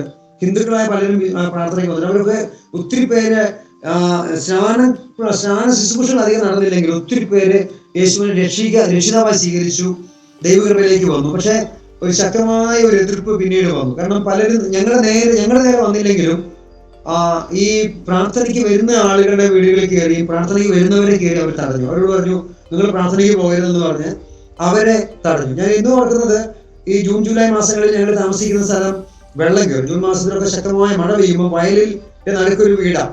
അപ്പം വെള്ളം കയറി കഴിയുമ്പം ആ വയലും ഒരു നടപ്പാതയുണ്ട്. അത് മാത്രമേ ആ നടപ്പാതയെല്ലാം മൂടി നിൽക്കും.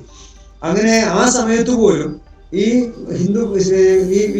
വിശ്വാസത്തിൽ വന്ന സഹോദരങ്ങള്, സ്ത്രീകളും പുരുഷന്മാരും ചെറുപ്പക്കാരൊക്കെ, അവർ ഒത്തിരി പേര് വരും. എനിക്ക് 50 പേര് കുറയാതെ ആളുകൾ വന്നുകൊണ്ടിരുന്നതാണ്. അവിടുത്തെ അന്ന് ദൈവം ആ ആളുകളെ രക്ഷയിലേക്ക്, ദൈവപ്രവൃത്തി എന്ന് പറയാൻ ഒരാളോട് നമ്മുടെ സുവിശേഷം പറഞ്ഞ് അവര് വിശ്വാസത്തിൽ അല്ലെങ്കിൽ യേശുവിനുമായി ബന്ധം സ്ഥാപിച്ച് രക്ഷിക്കപ്പെട്ടു കഴിഞ്ഞാൽ അവരാണ് അടുത്ത ആളോട് പറയുന്നത് യേശുവിനെ കുറിച്ച്. പക്ഷെ ആ അടുത്ത ആഴ്ച വരുമ്പം വേറെ 2 പേരെയോ 3 പേരെയോ കൊണ്ടായിരിക്കും അവര് പ്രാർത്ഥനയ്ക്ക് വരുന്നത്.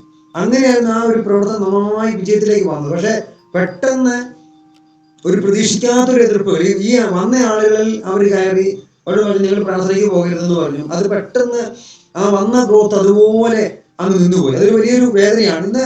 പക്ഷെ ദൈവത്തിന്റെ കരുണ അല്ലെങ്കിൽ ദൈവത്തിന്റെ ഒരു പ്രവൃത്തി എന്നതുപോലെ ഇന്ന് ആ പൂവാട്ടുപറമ്പിൽ ഒരു ചെറിയൊരു കൂട്ടായ്മ, അവിടെ വർഷങ്ങൾക്ക് ശേഷം ഇന്ന് അവിടെ ഒരു കൂട്ടായ്മ ഉണ്ട് എന്നത് ഒത്തിരി സന്തോഷമാണ്.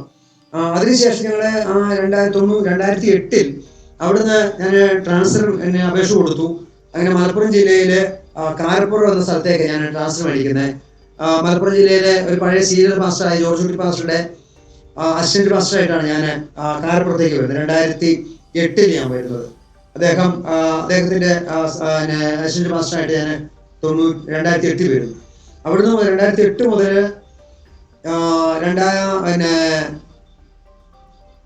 2011 വരെയുള്ള കാലങ്ങളിൽ 2010 വരെ 2 വർഷം അവിടെ ഉണ്ടായിരുന്നു. ആ കാലഘട്ടങ്ങളിൽ അവിടെ നിന്നത്. അവിടെ ആ 2 വർഷം അവിടെ ചെറിയൊരു കൂട്ടായ്മയാണ്. അവിടെ ആ ദൈവത്തിനോട് ചേർന്ന് പ്രവർത്തിക്കാൻ ദൈവം സഹായിച്ചു. ഒത്തിരി സീനിയറായ ദൈവദാസന ഒത്തിരി കാര്യം അദ്ദേഹത്തിൽ നിന്ന് പഠിക്കാൻ ദൈവനെ സഹായിച്ച ഒരു കാലഘട്ടം. ആ കാലഘട്ടം അദ്ദേഹത്തോട് കൂടെ ആയിരുന്ന കാലഘട്ടം. 2 വർഷം കഴിഞ്ഞപ്പോൾ ദൈവാത്മാവ് എനിക്ക് ഒരു ഗൈഡൻസ് തന്നു. അവിടെ നിന്ന് മാറണം, പുതിയൊരു സ്ഥലത്തേക്ക് പോകണം എന്നൊരു വ്യക്തമായൊരു ബോധ്യം ദൈവാത്മാവ് എനിക്ക് വിളി തന്നു. 2 വർഷം അദ്ദേഹത്തോട് ചേർന്ന് നിന്നപ്പം ഇനി അവിടെ നിന്ന് മാറണം. അദ്ദേഹത്തോട് പറഞ്ഞു, കുറച്ച് കാലം ഇവിടെ നിൽക്ക്, കുറച്ച് വർഷം കൂടെ ഇവിടെ നിൽക്ക്, എന്നിട്ട് നമുക്ക് ഇവിടെ നിന്ന് മാറാം എന്നത്. പക്ഷേ കർത്താവിന്റെ ആത്മാവ് എനിക്ക് അവിടുത്തെ ശുശ്രൂഷ കഴിഞ്ഞു, ഇനി മറ്റൊരു സ്ഥലത്തേക്ക് മാറാം എന്നൊരു തീരുമാനത്തിലേക്ക് ഞാൻ എടുത്തു. ആ സമയത്താണ് എൻ്റെ ശാരീരിക ക്ലേശത്തിലൂടെ ഞാൻ കടന്നു പോകും. ക്ലേശത്തിലൂടെ കടന്നു എന്ന് പറഞ്ഞാൽ, അതെൻ്റെ വൈഫിന്റെ പപ്പയും മമ്മിയും ഒരു വീട് മേടിച്ചു മലപ്പുറം ജില്ലയിൽ നിലമ്പൂര് ചുങ്കത്രയിൽ. അപ്പൊ അവരുടെ വീടിന്റെ ഒരു ചെറിയ പണിയും കൂടി, ചെറിയ മെയിൻ്റെനൻസ് പണിയും കൂടി അവിടെ നടന്നുകൊണ്ടിരിക്കുക. അപ്പൊ ഞാൻ ഈ ചർച്ചയിൽ നിന്ന് ഇടയ്ക്ക് അവിടെ പോയി ആ വീട് പണിക്ക് ഞാൻ ചെറിയ സഹായിക്കാൻ അവരുടെ കൂട്ടത്തിൽ നിൽക്കും, ഈ പണിക്കാരുടെ കൂട്ടത്തില്. അപ്പം ആ ദിവസങ്ങളൊക്കെ ഭക്ഷണം ഞാൻ പുറത്തുനിന്നാണ് കഴിച്ചുകൊണ്ടിരുന്നത്, ഹോട്ടലിൽ നിന്നാണ് കഴിച്ചുകൊണ്ടിരുന്നത്. ഒരു ദിവസം എനിക്ക് അപ്രതീക്ഷിതമായി ഭയങ്കരമായിട്ട് ഛർദി തുടങ്ങി, എക്കിളും തുടങ്ങി. അപ്പൊ ശക്തമായ ഛർദി തുടങ്ങിയപ്പോൾ ഞാൻ ഡോക്ടറെ പോയി കണ്ടപ്പോൾ ഡോക്ടർ പറഞ്ഞു, നിങ്ങൾ മിക്കവാറും ഹോട്ടൽ ഭക്ഷണം കഴിച്ചതുകൊണ്ട് നിങ്ങൾക്കുണ്ടായ പ്രയാസമായിരിക്കാം, അതുകൊണ്ട് നിങ്ങൾ അതിനുള്ള കുറച്ച് മരുന്ന് എനിക്ക് തന്നു. അങ്ങനെ ഞാൻ ആ മരുന്ന് മേടിച്ച് വീട്ടിൽ വന്നു, ചർച്ചയിൽ വന്നു, ഞാൻ മരുന്ന് കഴിച്ചു. പക്ഷെ എനിക്ക് രാത്രിയിലും എനിക്ക് ഛർദി തുടങ്ങി. ആ ഛർദി നിൽക്കുന്നില്ല.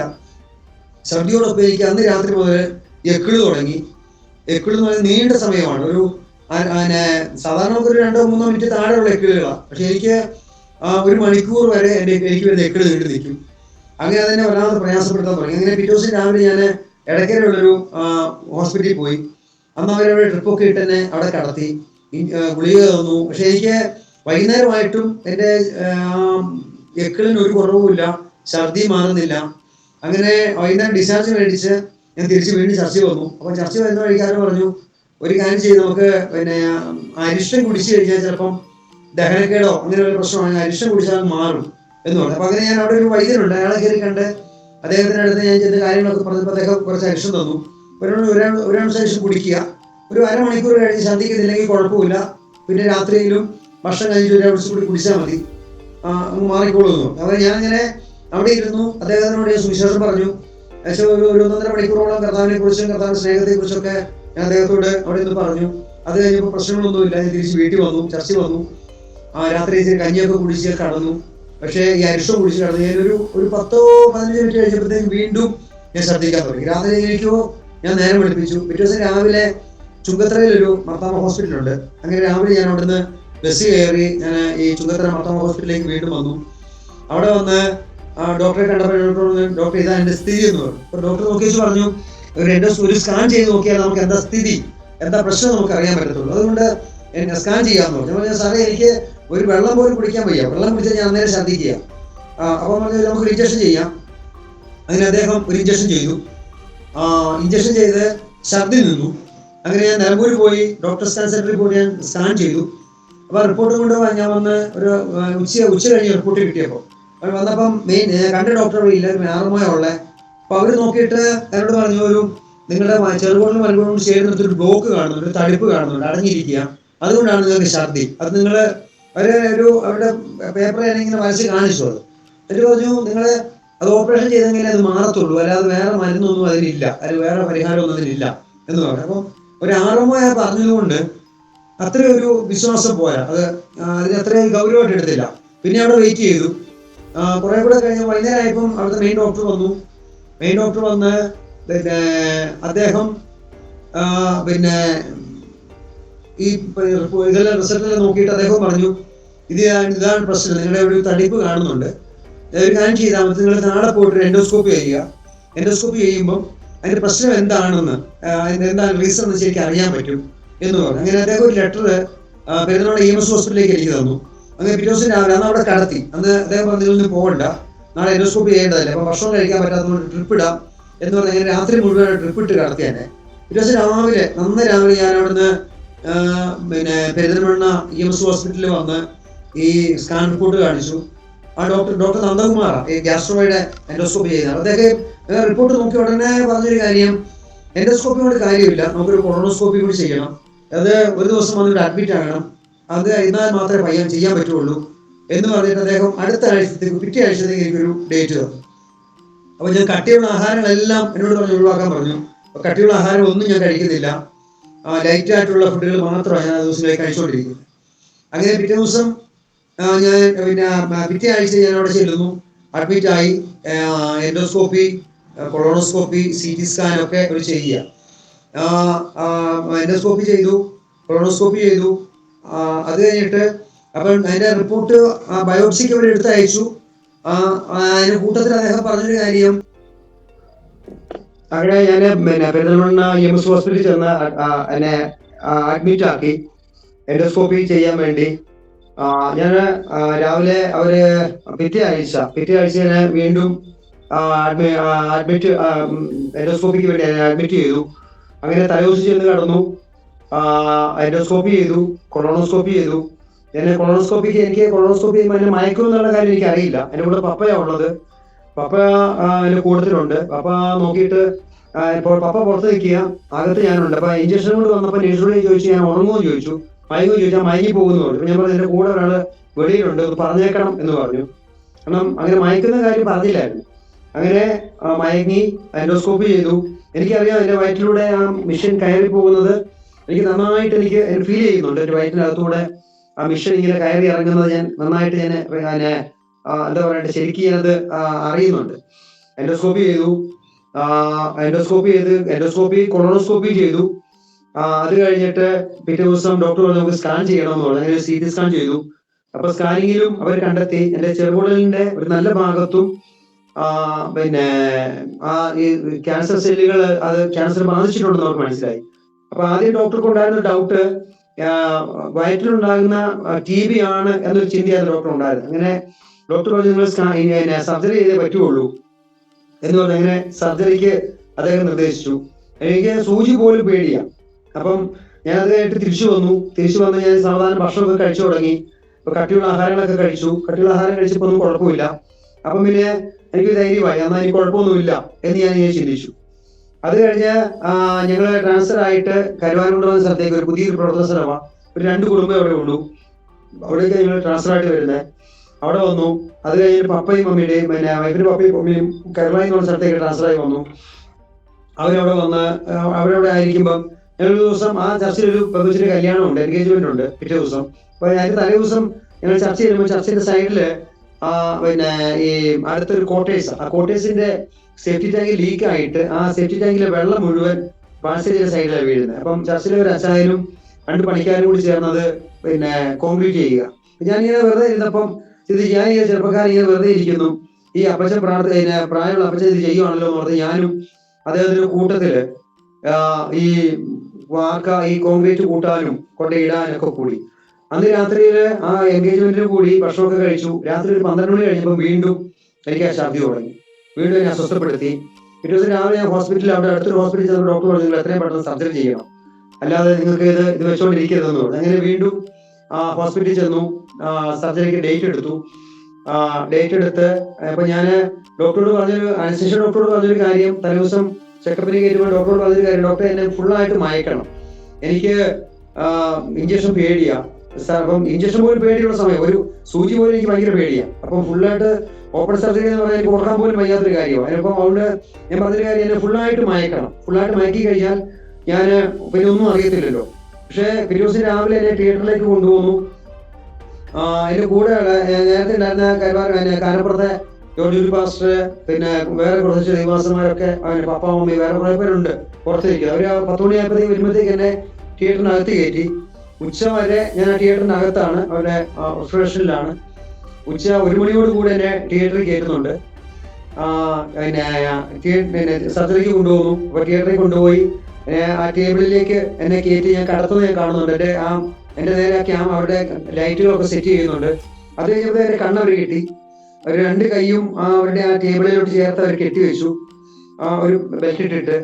അപ്പൊ ഞാൻ ഡോക്ടറോട് പറഞ്ഞു, ഡോക്ടറെ എനിക്ക് പിന്നെ മയക്കണമെന്ന് പറഞ്ഞായിരുന്നു. പക്ഷെ അവരെന്നെ സ്പൈനൽ ഇഞ്ചക്ഷൻ തന്നു. എന്റെ അരയ്ക്ക് താഴോട്ട് ഫുള്ളായിട്ട് ഞാൻ മയങ്ങി, മരച്ചു. എന്റെ മുകളിലോട്ട് എനിക്ക് കംപ്ലീറ്റ് കാര്യങ്ങൾ അറിയാം. ഡോക്ടർ വരുന്നത് എന്നിട്ട് പറഞ്ഞു, ചെറിയാഴ്ച നമ്മൾ തുടങ്ങുക എന്ന് പറഞ്ഞു. അദ്ദേഹം അന്ന് തുടങ്ങി. അപ്പം ആ തിയേറ്ററിൽ നടക്കുന്ന എല്ലാ സംസാരങ്ങളും, അവരെ കത്രിക എടുക്കുന്നത്, അവരുടെ സംസാരങ്ങളെല്ലാം ഞാൻ കേൾക്കുന്നുണ്ട്. ഏകദേശം എനിക്ക് തോന്നുന്നു 5-5.5 മണിക്കൂറോളം നീണ്ടൊരു സർജറി ആയിരുന്നു.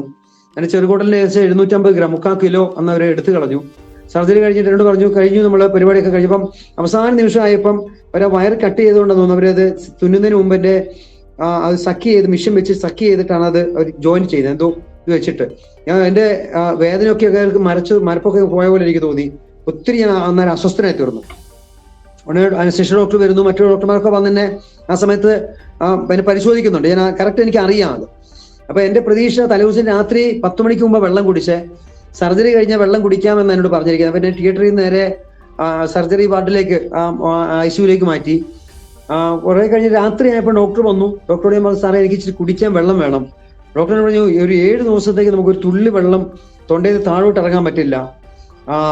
ഒരു തുള്ളി വെള്ളം ഒരു ഒരു തുള്ളി വെള്ളം തൊണ്ടയ്ക്ക് താഴോട്ട് ഇറങ്ങരുത്. ഞാൻ പറഞ്ഞു, സാറേ എനിക്ക് അതിവേദന, എനിക്ക് എന്റെ തൊണ്ടയൊക്കെ അങ്ങ് വരണ്ട്, ചുണ്ട് വണങ്ങുന്നു, നാക്ക് വരളുന്നു, തൊണ്ടയൊക്കെ അങ്ങ് വരണ്ടിരിക്കുക. ഞാൻ പറഞ്ഞു, സാറേ എനിക്ക് തൊണ്ട വരണ്ടിരിക്കുക.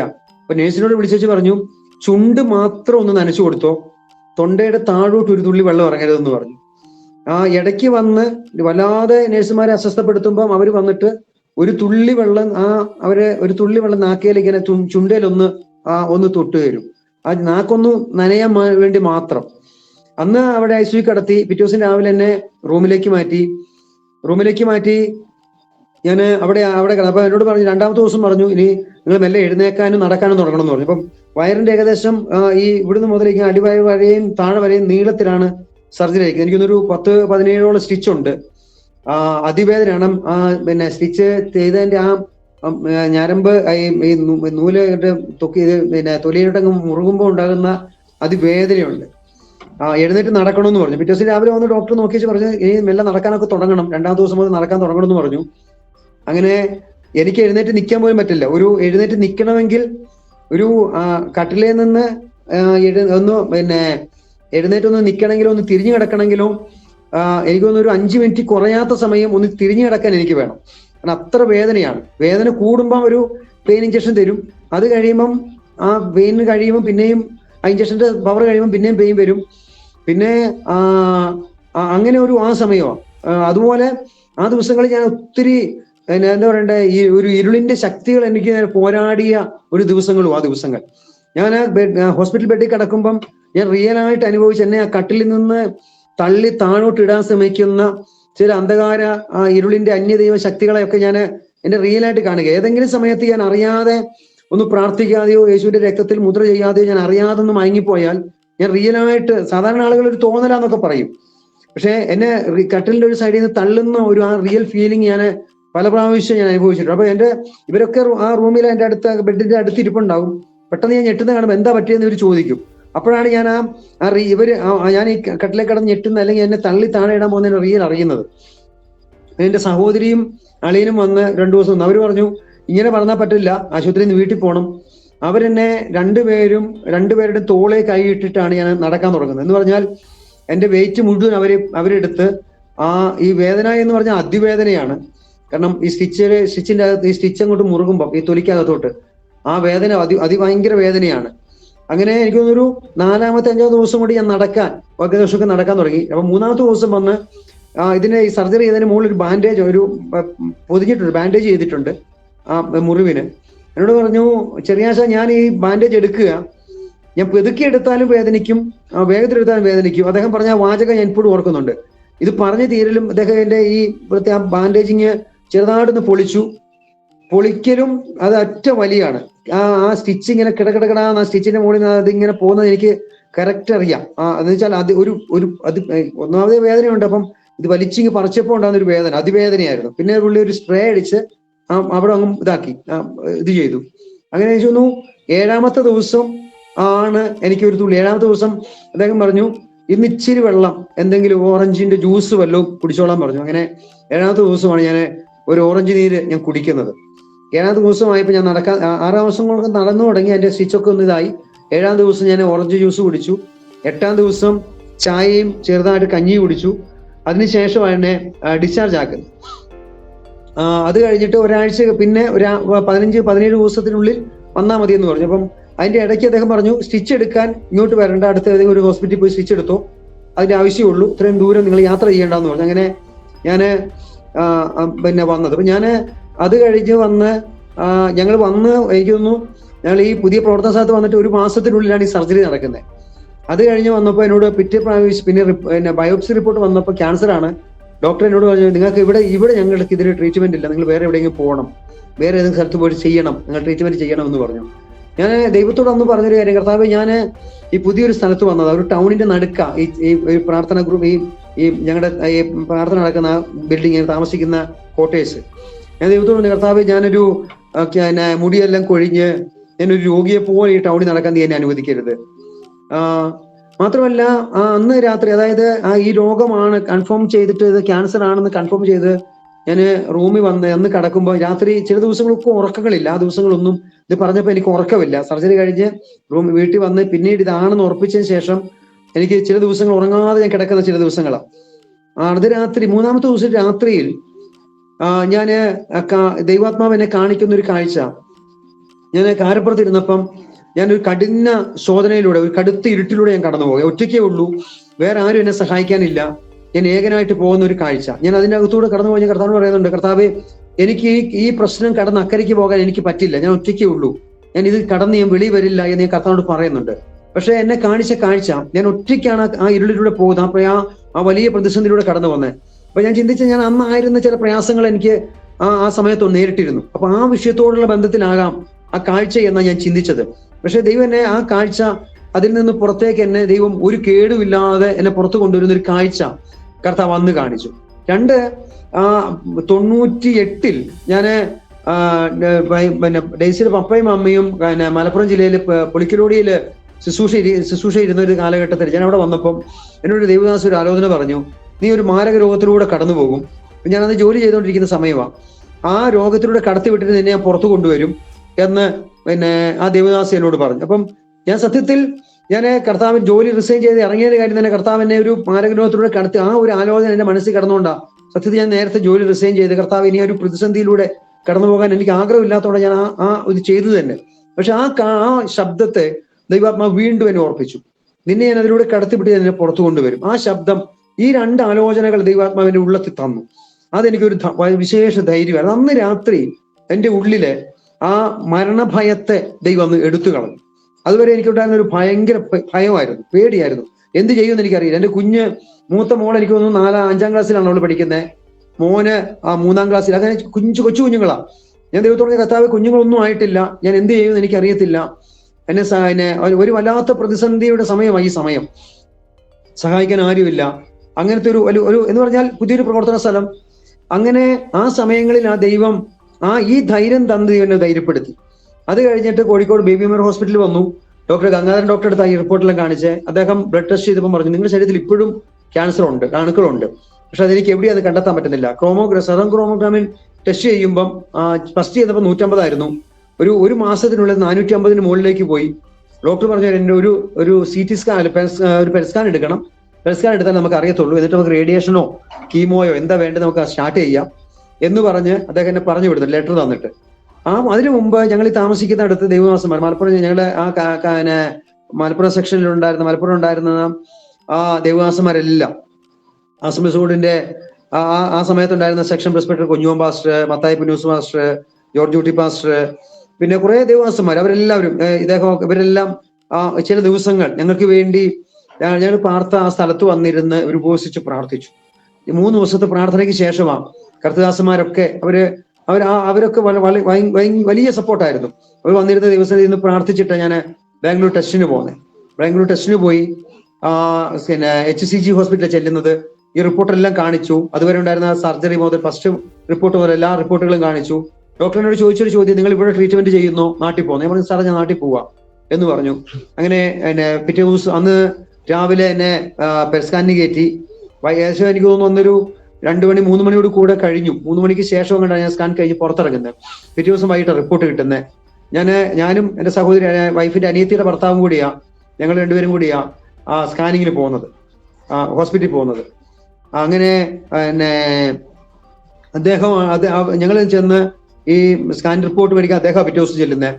പിറ്റേ ദിവസം ചെന്നപ്പം ഡോക്ടർ ആ റിപ്പോർട്ടിന്റെ അടിയിൽ, സ്കാനിന്റെ റിപ്പോർട്ടിന്റെ അടിയിൽ, നിങ്ങൾക്ക് ഇപ്പൊ ശരീരത്തിൽ ഒറ്റ ക്യാൻസർ അണുക്കൾ പോലും ഇല്ല, ഇപ്പൊ നിങ്ങൾക്ക് ട്രീറ്റ്മെന്റിന്റെ യാതൊരു ആവശ്യവും ഇല്ല, നിങ്ങളുടെ ശരീരത്തിൽ ഒരു ചെറിയൊരു ഇൻഫെക്ഷൻ മാത്രമേ ഉള്ളൂ എന്ന് പറഞ്ഞിട്ടാ ആ ലാസ്റ്റ് അന്നത്തെ റിപ്പോർട്ട് എന്നെ തന്നുവിടുന്നത്. ആ റിപ്പോർട്ട് മേടിച്ച് ഞാൻ തിരിച്ചു വരുന്നത്. കാരണം അന്ന് തലേദിവസം രാവിലെ എന്നോട് പറഞ്ഞത് നിങ്ങൾ എവിടെ ട്രീറ്റ്മെന്റ് ചെയ്യുന്നു എന്ന് ചോദിച്ച ആ ഡോക്ടർക്ക് പോലും അത്ഭുതം തോന്നുമാറാണ് പിറ്റേ ദിവസം വൈകിട്ട് ദൈവം എന്നോട് കാണിച്ച അല്ലെങ്കിൽ റിസൾട്ട് എനിക്ക് തന്നത്. ആ റിപ്പോർട്ടും കൊണ്ട് ഞാൻ കോഴിക്കോട് വന്നു. കോഴിക്കോട് വന്നപ്പോൾ ഡോക്ടർ നോക്കിയിട്ട് പറഞ്ഞു, നിങ്ങൾക്ക് ഇപ്പം കുഴപ്പമൊന്നുമില്ല, നിങ്ങൾ ട്രീറ്റ്മെന്റ് ആവശ്യമില്ല, ഒരു 3 മാസം കൊണ്ട് ഈ ബ്ലഡ് റിപ്പോർട്ട് ചെക്ക് ചെയ്തുകൊണ്ടിരിക്കാൻ പറഞ്ഞു. അങ്ങനെ ബ്ലഡ് ചെയ്തുകൊണ്ടിരുന്നു. കുറച്ചു കാലത്തിന് ശേഷം ഞാനത് നിർത്തി. കാരണം ഒരു 6,000-ഓളം രൂപ അതിന് ടെസ്റ്റിന് വേണം. അതുകൊണ്ട് ഞാൻ അത് പിന്നീട് അങ്ങ് നിർത്തി. അപ്പം ഈ സമയത്ത് ഞാൻ ഈ ഒരു വർഷം, ഈ സർജറി കഴിഞ്ഞ് ഒരു വർഷം ആയപ്പോഴേക്കും, ഏകദേശം ആ സമയം കൊണ്ട് 1 വർഷമായി, ഞങ്ങള് അവിടെ നിന്ന് ആ കരുവാരം കൊണ്ട് ഞങ്ങളെ പ്രവർത്തനം ഞാൻ ഇത് ചെയ്തിട്ട് ഞങ്ങൾ പപ്പയും മമ്മിയും മേടിച്ച് വീട്ടിലേക്ക് താമസമാക്കി.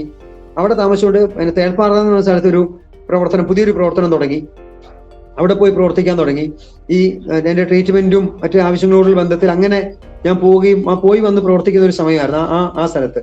അങ്ങനെ അവിടെ പ്രവർത്തിച്ചുകൊണ്ടിരിക്കുമ്പം 2016 ആയപ്പം തീരുമാനിച്ചു, എന്നാൽ അടുത്ത ഈ വർഷം ഒന്ന് പുതിയൊരു സ്ഥലത്തേക്ക് മാറാം എന്നൊരു ചിന്തയിൽ ഞാൻ നിൽക്കുമ്പം വീണ്ടും എനിക്ക് ചില ശാരീരിക ക്ലേശങ്ങളോട് കടന്നു പോകാൻ തുടങ്ങി. എന്ന് പറഞ്ഞാൽ ഒരു പ്രാർത്ഥന ഇച്ചിരി സമയം ഒരാൾ നീട്ടി പ്രാർത്ഥിച്ചു കഴിഞ്ഞാൽ ഞാൻ അറിയാതെ മയങ്ങിപ്പോവും, ഉറക്കത്തിലേക്ക് പോവും. സന്ധ്യാപ്രാർത്ഥന ഇച്ചിരി നീണ്ടുപോയാൽ ഞാൻ അറിയാതെ ഉറങ്ങിപ്പോവും. ഒരു കുറച്ചധികം സമയം ഇരുന്ന് കഴിഞ്ഞാൽ ഞാൻ അറിയാതെ ഉറക്കത്തിലേക്ക് പോവും. പിന്നെ എൻ്റെ വയറ്റിൻ്റെ ഉള്ളിൽ നിന്നൊക്കെ ഒരു അപശബ്ദങ്ങൾ, ഇങ്ങനെ ഒരു വല്ലാത്ത ശബ്ദങ്ങൾ ഇങ്ങനെ കേൾക്കാൻ തുടങ്ങി ഉള്ളിൽ നിന്ന്. അപ്പൊ എന്തോ പ്രശ്നമുണ്ട് എന്നൊരു തോന്നല് വൈഫ് പറയാൻ തുടങ്ങി. അങ്ങനെ വീണ്ടും പോയി ഡോക്ടറെ അന്ന് സർജറി ചെയ്ത ഗ്യാസ്ട്രോയെ കാണിച്ച ഡോക്ടറെ പോയി കാണിച്ചു. ഡോക്ടർ നമുക്കൊരു ബ്ലഡ് ടെസ്റ്റ് ചെയ്ത് നോക്കാം. ചെയ്തപ്പോൾ അദ്ദേഹം പറഞ്ഞു, ബ്ലഡ് ടെസ്റ്റ് ചെയ്ത് കഴിഞ്ഞപ്പോൾ അദ്ദേഹം പറഞ്ഞു, നിങ്ങളുടെ ശരീരത്തിൽ ഇപ്പോഴും അത് ആക്റ്റീവ് ആയിട്ടുണ്ട്, അതൊരു പെറ്റ് സ്കാൻ എടുത്തെങ്കിലേ അറിയത്തുള്ളൂ എന്ന് പറഞ്ഞു. അങ്ങനെ ഞാൻ വീണ്ടും ഗംഗാരൻ ഡോക്ടറെ അടുത്ത് വന്നു. അദ്ദേഹം അത് നോക്കിയിട്ട് പറഞ്ഞു, നമുക്ക് വീണ്ടും പെറ്റ് സ്കാൻ ചെയ്യാന്ന് പറഞ്ഞു. അങ്ങനെ ഞാൻ വീണ്ടും പെറ്റ് സ്കാൻ ചെയ്തു. പെറ്റ് സ്കാൻ ചെയ്തപ്പം എൻ്റെ ലിവറിൽ 4 സ്പോട്ടുകൾ കണ്ടു. അടിവയറ്റിലൊരു സ്പോട്ട്, അങ്ങനെ 5 സ്പോട്ട് എൻ്റെ ശരീരത്തിൽ കാണുന്നു. അതാണ് പ്രശ്നം, അതാണ് ഇതിന് കാരണമെന്ന് പറഞ്ഞു. അങ്ങനെ ഡോക്ടർ പറഞ്ഞു, നമുക്ക് സർജറി ചെയ്ത് ആ സ്പോട്ടുകൾ എടുക്കാം, അത് കഴിഞ്ഞാൽ നമുക്ക് അത് കഴിഞ്ഞ് ട്രീറ്റ്മെന്റ് ചെയ്യാമെന്ന് പറഞ്ഞു.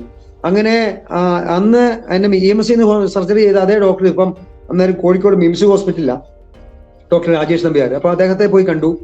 അപ്പം അദ്ദേഹം പറഞ്ഞു, നമുക്ക് ആ സ്പോട്ടുകൾ മാത്രം എടുക്കാം, അത് മാത്രം ചെയ്യാമെന്ന് പറഞ്ഞു. അങ്ങനെ വീണ്ടും സർജറിക്ക് ഞാൻ വിധേയനാകാൻ വേണ്ടി അങ്ങനെ കോഴിക്കോട് മിംസിൽ അഡ്മിറ്റ് ആയി. ആ സമയത്ത് മോളുടെ +2 പഠനം കഴിഞ്ഞു. അവക്ക് ഹയർ സ്റ്റഡിക്ക് പോകണം. ഞങ്ങൾ അതിനുവേണ്ടി ഒത്തിരി കാലം കൊണ്ട് സൂക്ഷിച്ചു വെച്ച് ചുരുങ്ങിയൊരു പൈസ കയ്യിലുണ്ട്, വളരെ ചുരുങ്ങിയ പൈസ. ഒന്നുകിൽ എൻ്റെ ട്രീറ്റ്മെന്റ് ചെയ്യുക, അല്ലെങ്കിൽ മോളുടെ പഠിത്തം. അങ്ങനെ അവസാനം ഞങ്ങൾ ട്രീറ്റ്മെന്റ് ചെയ്യാം, ഒരു വർഷം അവൾ വീട്ടിൽ നിൽക്കട്ടെ എന്നൊരു ചിന്തയിൽ, അല്ലെങ്കിൽ ഒരു വർഷം അവൾ വിടണ്ട എന്നൊരു ചിന്തയിൽ ഞങ്ങൾ ഇങ്ങനെ തീരുമാനിച്ച് ആ പൈസ കൊണ്ട് ഞങ്ങൾ മിംസിൽ പോയി അഡ്മിറ്റ് ആകുന്നു. സർജറിക്ക് കയറി ഒരു 15 മിനിറ്റ് കൂടുതൽ അദ്ദേഹം തിയേറ്ററിൽ ചെലവഴിച്ചില്ല. അദ്ദേഹം പോലെ എന്നെ മയങ്ങി എൻ്റെ കീ ഹോൾ ചെയ്യാമെന്ന് അദ്ദേഹം പറഞ്ഞു. അപ്പോൾ എല്ലാവരും ഓപ്പൺ ചെയ്യാന്ന് പറഞ്ഞപ്പോൾ ഡോക്ടർ പറഞ്ഞു, വേണ്ട, ഞാൻ കീ ഹോൾ ചെയ്യാം, ആകെ 4 സ്പോട്ടേ ഉള്ളൂ. അതാകുമ്പോൾ മറ്റേ ഓപ്പൺ ആകുമ്പോൾ ഒത്തിരി സമയം റിക്കവറായി വരാൻ സമയങ്ങൾ കുറച്ചെടുക്കും, ഇതാകുമ്പോൾ പെട്ടെന്ന് റിക്കവർ ആകും. അതിന് ട്രീറ്റ്മെന്റ് മാറ്റാൻ വേണ്ടി വന്നെങ്കിൽ പെട്ടെന്ന് നമുക്ക് കാര്യങ്ങൾ ചെയ്യാമല്ലോ. അങ്ങനെ കീ ഹോളിന് വേണ്ടി ക്യാമറകളും മെഷീനെല്ലാം എൻ്റെ ശരീരത്തോട് കടത്തി.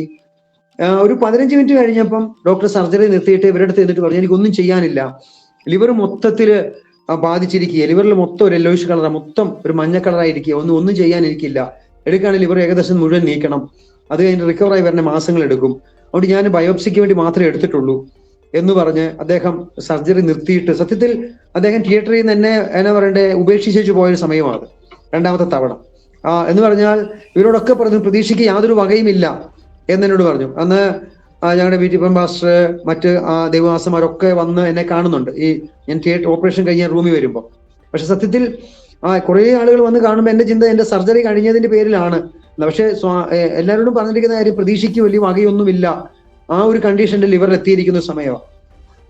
സർജറി കഴിഞ്ഞ് അന്ന് വൈകിട്ട് ഡോക്ടർ എന്നെ വന്ന് കണ്ടു.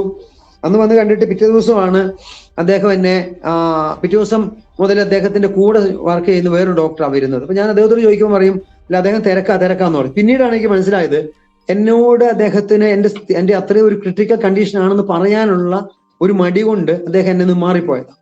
എന്റെ ആ മുറിവുകളൊക്കെ ഒരാഴ്ച കൊണ്ട് ഉറങ്ങി. അത് കഴിഞ്ഞ ബയോപ്സി റിപ്പോർട്ട് വന്ന ഒരാഴ്ച കൊണ്ട്. വളരെ റെയർ ആയിട്ടുള്ളൊരു ഒരു ക്യാൻസർ ആണ്. അതിന് സാധാരണ റേഡിയേഷനോ കീമോയോ ഒന്നും അതിന് പറ്റില്ല. ഇന്ത്യയിൽ ആകെ 2-3 സ്ഥലത്ത് അതിന് ട്രീറ്റ്മെന്റ് ഉണ്ട്. 2 സ്ഥലത്ത്, ഒന്ന് ബാംഗ്ലൂർ HCG ഉണ്ട്, പിന്നെ ടാറ്റ മെമ്മോറിയൽ ഹോസ്പിറ്റൽ ബോംബെ, ഇവിടെയാണ് ഉള്ളതെന്ന് പറഞ്ഞു. അദ്ദേഹം തന്നെ റിസർച്ച് ചെയ്തിട്ട് പരിശോധിച്ചിട്ട് പറഞ്ഞു, ഇന്ന സ്ഥലത്തൊക്കെ ഉള്ളൂ, അതുകൊണ്ട് നമുക്ക് അവിടെ എവിടെയും നിങ്ങൾ എവിടെയും പോയാൽ മതി എന്ന് പറഞ്ഞു. അപ്പൊ ഞങ്ങൾ നിർബന്ധത്തിൽ തിരുവനന്തപുരം RCC പോയി. RCCയിലേക്ക് ഒരു ലെറ്റർ മേടിച്ചിട്ട് അവിടെ ചെന്നു. ഈ റിപ്പോർട്ടെല്ലാം കാണിച്ചു. ഡോക്ടർ റോഷ്നിയാ എന്നെ നോക്കുന്ന ഈ സ്ലൈഡുകളെല്ലാം അവർ പരിശോധിച്ചു, ഈ റിപ്പോർട്ടുകളെല്ലാം അവർ നോക്കി. അങ്ങനെ അവർ പറഞ്ഞു, ഡോക്ടർ റോഷ്നിയും ഞാനും എൻ്റെ അനിയത്തിയുടെ ഭർത്താവ്, എൻ്റെ വൈഫിന്റെ അനിയത്തിയുടെ ഭർത്താവ് ജോയി ഇബ്രാഹിം പാസ്റ്ററും, ഞങ്ങൾ രണ്ടുപേരും കൂടിയാ ഈ പിന്നീടുള്ള ഞങ്ങളുടെ എൻ്റെ ട്രീറ്റ്മെന്റിനോടുള്ള ബന്ധത്തിലുള്ള യാത്രകളൊക്കെ ചെയ്യുന്നത്. അവിടെ ചെന്ന് ഈ ഡോക്ടറെ അടുത്ത് ഞങ്ങൾ ചെന്ന് നിൽക്കുമ്പം ഈ റിപ്പോർട്ടുകളെല്ലാം എന്നെ സ്റ്റഡി ചെയ്തൊരു ഡോക്ടറുണ്ട്, ഒരു ചെറുപ്പക്കാരി. ആ ഡോക്ടർ നോക്കിയിട്ട് എന്നോട് പറയുന്ന പിന്നെ ഡോക്ടർ നോക്കിയിട്ട് ഈ കാര്യങ്ങളെല്ലാം ഡോക്ടർ റോഷ്നിയോട് പറയുന്നുണ്ട്. എന്നിട്ട് ഞങ്ങളെ ഈ റിപ്പോർട്ടും അവരുടെ കയ്യിൽ മേടിച്ചിട്ട് ഈ റിപ്പോർട്ട് നോക്കിയിട്ട് ഞങ്ങൾ രണ്ടുപേരും നോക്കിയിട്ട് ചോദിച്ചൊരു ചോദ്യമുണ്ട്, നിങ്ങളിൽ ആരാ പേഷ്യന്റ് എന്ന് പറഞ്ഞു. അപ്പൊ ഞാനാ പേഷ്യന്റ് എന്ന് ഞാൻ പറഞ്ഞു. ഡോക്ടർ പറഞ്ഞു, നിങ്ങളെ കണ്ട നിങ്ങളൊരു പേഷ്യന്റ് എന്ന് പറയില്ല, കാരണം ആ റിപ്പോർട്ടും എൻ്റെ ശരീരവും നോക്കിയിട്ട് അവർക്ക് ഞാൻ അങ്ങനെ ഒരു പേഷ്യന്റ് ആണെന്ന് അവർക്ക് വിശ്വസിക്കാൻ പറ്റുന്നില്ല. അങ്ങനത്തെയാണ് എൻ്റെ ബോഡി കണ്ടാൽ ഞാനൊരു ഇത്രയും ക്രിട്ടിക്കലായ ഒരു രോഗിയാണെന്ന്, അല്ലെങ്കിൽ ഇത്ര ക്രിട്ടിക്കൽ കണ്ടീഷൻ ഒരു മനുഷ്യനാണെന്ന് ആർക്കും അറിയില്ല. പക്ഷേ റിപ്പോർട്ടും പ്രകാരം എൻ്റെ സ്ഥിതി വളരെ വളരെ ക്രിട്ടിക്കലായ ഒരു കണ്ടീഷനാണ്. കാരണം എൻ്റെ ലിവർ മുഴുവൻ പോയിരിക്കുക, അത് രക്ഷപ്പെടാൻ സാധ്യതകൾ വളരെ കുറവാണ്. ദൈവസന്നിധിയിൽ അന്ന് അത് ആ ഒരു വാക്ക് എൻ്റെ ഉള്ളിലാണുള്ളപ്പോൾ അന്ന് ആ ദിവസങ്ങളിൽ എനിക്ക് ദൈവം തന്നൊരു ധൈര്യമാണ്, ഒരു വാക്യമാണ്. സദൃശ്യവാക്യം 14:26-27 വാക്യങ്ങൾ. ആ ദിവസങ്ങൾ എന്നെ ധൈര്യപ്പെടുത്തിയൊരു വാക്യമാണ്. യഹോഭക്തന് ദൃഢധൈര്യമുണ്ട്, അവന്റെ മക്കൾക്കും ശരണം ഉണ്ടാകും. യഹോഭക്തി ജീവന്റെ ഉറവയാകുന്നു, അതിനാൽ മരണത്തിന്റെ കെണികളെ ഒഴിഞ്ഞു പോകും. ദൈവം എനിക്ക് തന്ന ആ ഒരു വാക്യം, ആ ഒരു വാക്യമാണ് പിന്നെ എന്നെ കുറെ കൂടെ ധൈര്യപ്പെടുത്തിയത്. അങ്ങനെ ഈ തിരുവനന്തപുരത്ത് നിന്ന് ടാറ്റയിലേക്ക് ബോംബെ ടാറ്റ ഹോസ്പിറ്റലിലേക്ക് എന്നെ അയക്കുന്നു. ഞങ്ങള് ടാറ്റ ഹോസ്പിറ്റലിൽ വരുന്നു. ടാറ്റ ഹോസ്പിറ്റലിൽ വന്ന് ഈ റിപ്പോർട്ടുകളെല്ലാം അവിടെ കാണിച്ച് ആദ്യം വന്ന് അപ്പോയിന്റ്മെന്റ് എടുത്ത് അവരൊരു 4 ദിവസത്തെ, അതായത് 4 സ്കാനിങ് ഉണ്ട്. ഈ സ്ലൈഡുകളെല്ലാം കൊടുത്തു. അതിനുശേഷം പറഞ്ഞ് 4 സ്കാനിങ് ചെയ്യണം. അത് 4 സ്കാനിങ് എനിക്ക് തോന്നുന്നു ഒരു ഒക്ടോബർ മാസത്തോടു കൂടി ഞങ്ങൾ അവിടെ പോകുന്നത്. ഡിസംബർ മാസം കൊണ്ടാണ് ആ സ്കാനിങ്ങിന്റെ ഡേറ്റ് പൂർത്തിയാകുന്നത്. അപ്പം ഡോക്ടർ പറഞ്ഞു, നീ 4 മാസത്തിന് ശേഷം ട്രീറ്റ്മെന്റ് തുടങ്ങാൻ പറ്റുള്ളൂ. അങ്ങനെ ഒക്ടോബർ ഞങ്ങൾ ചെല്ലുന്നു. ഒക്ടോബർ ഡേറ്റ് തന്ന ആ ഡേറ്റ് ഞങ്ങൾ ചെന്നു.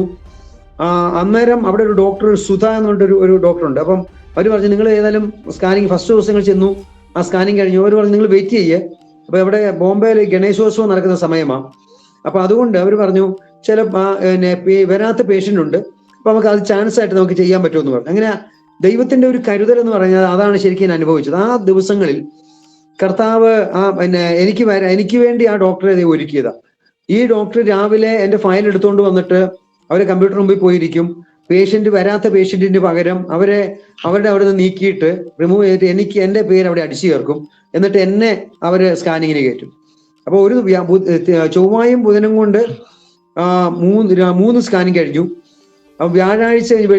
വെള്ളിയും തിങ്കളും മാത്രം ഒരു സ്കാനിങ് ഉണ്ട്. അപ്പൊ പറഞ്ഞു, നാളെ നിങ്ങൾ എന്തായാലും ഒന്ന് വെയിറ്റ് ചെയ്യേ, വെള്ളിയാഴ്ച ഒരു സ്കാനിങ് കൂടെ ഉണ്ട്, അത് വെള്ളിയാഴ്ചയേ ഉള്ളൂ. നാളെ ഞാൻ നിങ്ങളെ വിളിക്കാം, നാളെ ഞാൻ നിങ്ങളെ വിളിച്ചിട്ട് നിങ്ങൾക്ക് ഞാൻ സാധ്യതയുണ്ട് ഞാൻ പറയാമെന്ന് പറഞ്ഞു. അങ്ങനെ പിറ്റേ ദിവസം അവർ ഉച്ചയായിട്ട് വിളിച്ചിട്ട് പറഞ്ഞു, നാളെ നിങ്ങൾ രാവിലെ പോര്, ഞാൻ വെള്ളിയാഴ്ച രാവിലെ ഇത് ചെയ്തു തരാമെന്ന് പറഞ്ഞു. അങ്ങനെ അവര് എനിക്ക് വേണ്ടി, അല്ലെങ്കിൽ ദൈവം എന്താ പറയുക, ഒരു കരുതാൻ വേണ്ടി ഒരാളെ അവിടെ ആക്കി വെച്ചെന്ന് പറഞ്ഞ പോലെ, ഒരു ദൂതനെ ഇറക്കിയെന്ന് പറഞ്ഞ പോലെ ആ ഒരു ഡോക്ടർ എനിക്ക് വേണ്ടി അന്ന് ഞങ്ങൾക്ക് വേണ്ടി ഒത്തിരി കാര്യങ്ങൾ ചെയ്തു.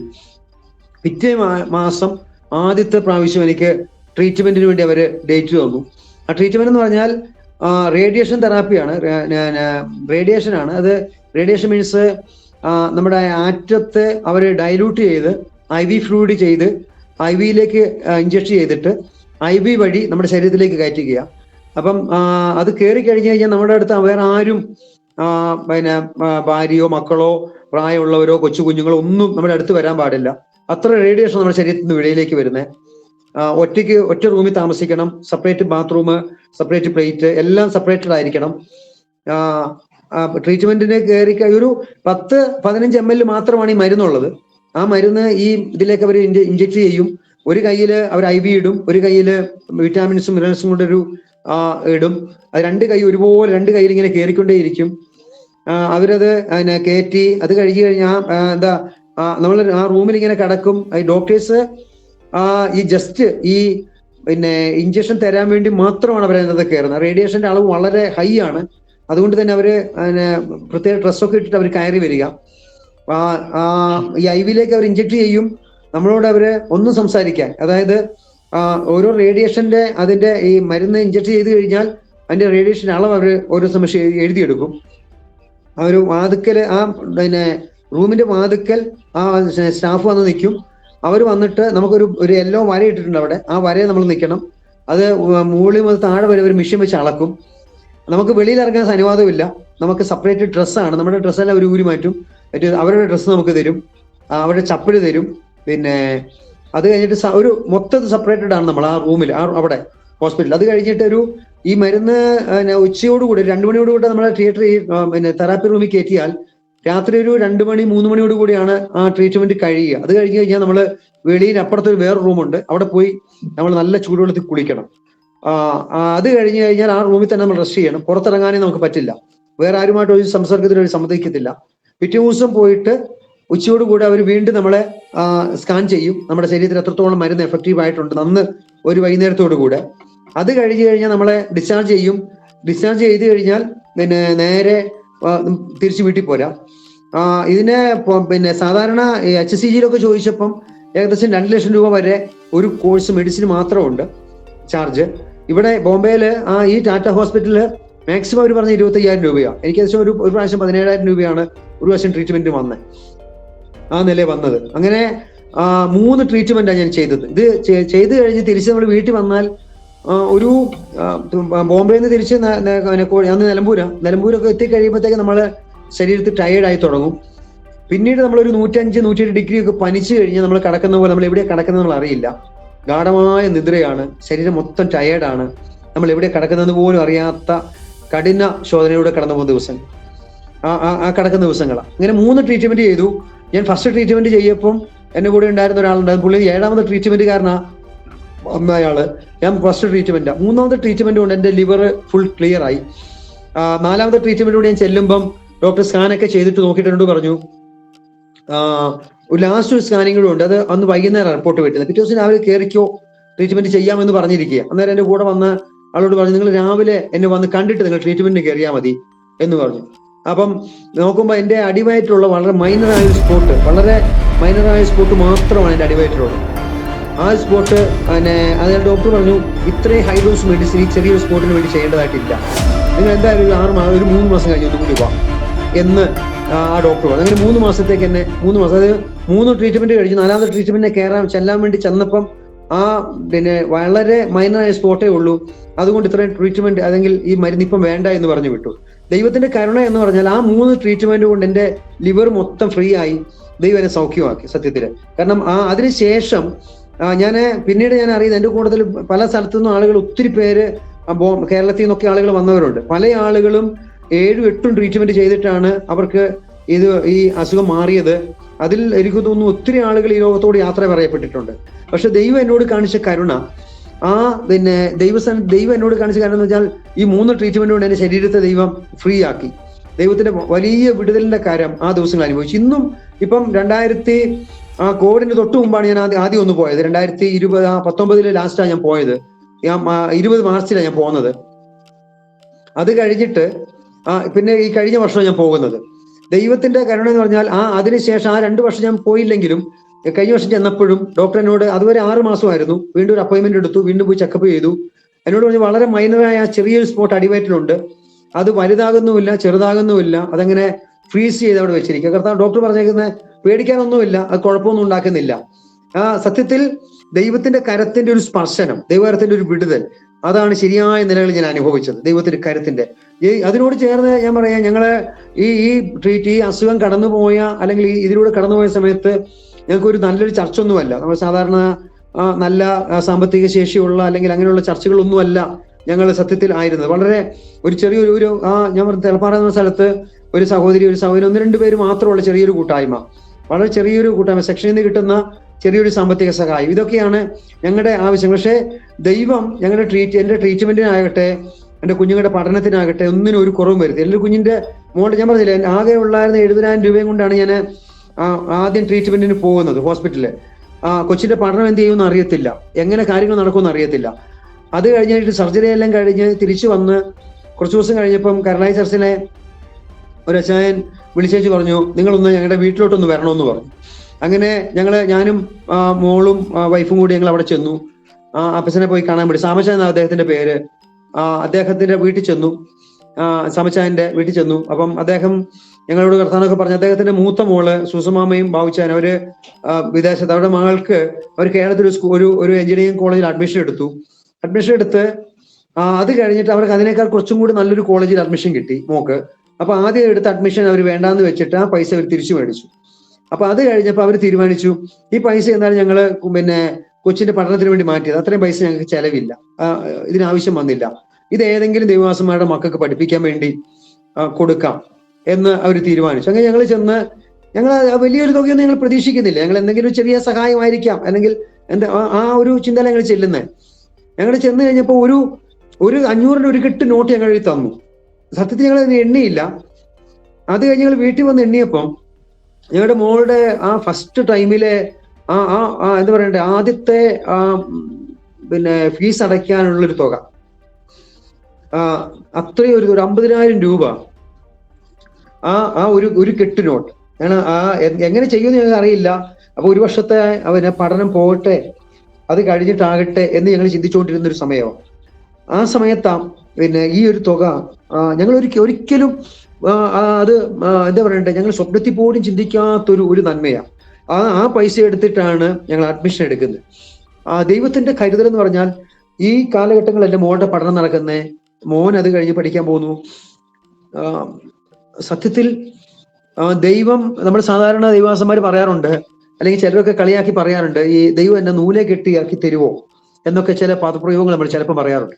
സത്യത്തിൽ ദൈവം ഞങ്ങളുടെ ആ യാത്രയിൽ അല്ലെങ്കിൽ ദൈവം നൂലെ കെട്ടി ഇറക്കി തന്ന ഒത്തിരി അനുഭവങ്ങൾ, ഇതൊന്നാ. അത് ഒത്തിരി, കാരണം അതിന് മാത്രമല്ല, എൻ്റെ മോളുടെ പഠനത്തിന്റെ ഫീസ് 1 രൂപ പോലും ഞങ്ങൾ ലോൺ എടുക്കാൻ വേണ്ടി ബാങ്കിൽ ചെന്ന് SBI ചെന്നിട്ട് മാനേജറോട് സംസാരിച്ചപ്പോൾ അദ്ദേഹം പറഞ്ഞു, നിങ്ങൾ അപേക്ഷ തന്നേര് ആദ്യത്തെ വർഷങ്ങൾ എടുത്തില്ല, ഈ പൈസ ഉള്ളത് കൊണ്ട് ഞാൻ എടുത്തില്ല, അടുത്ത വർഷം എടുക്കാമെന്ന് ഓർത്തു.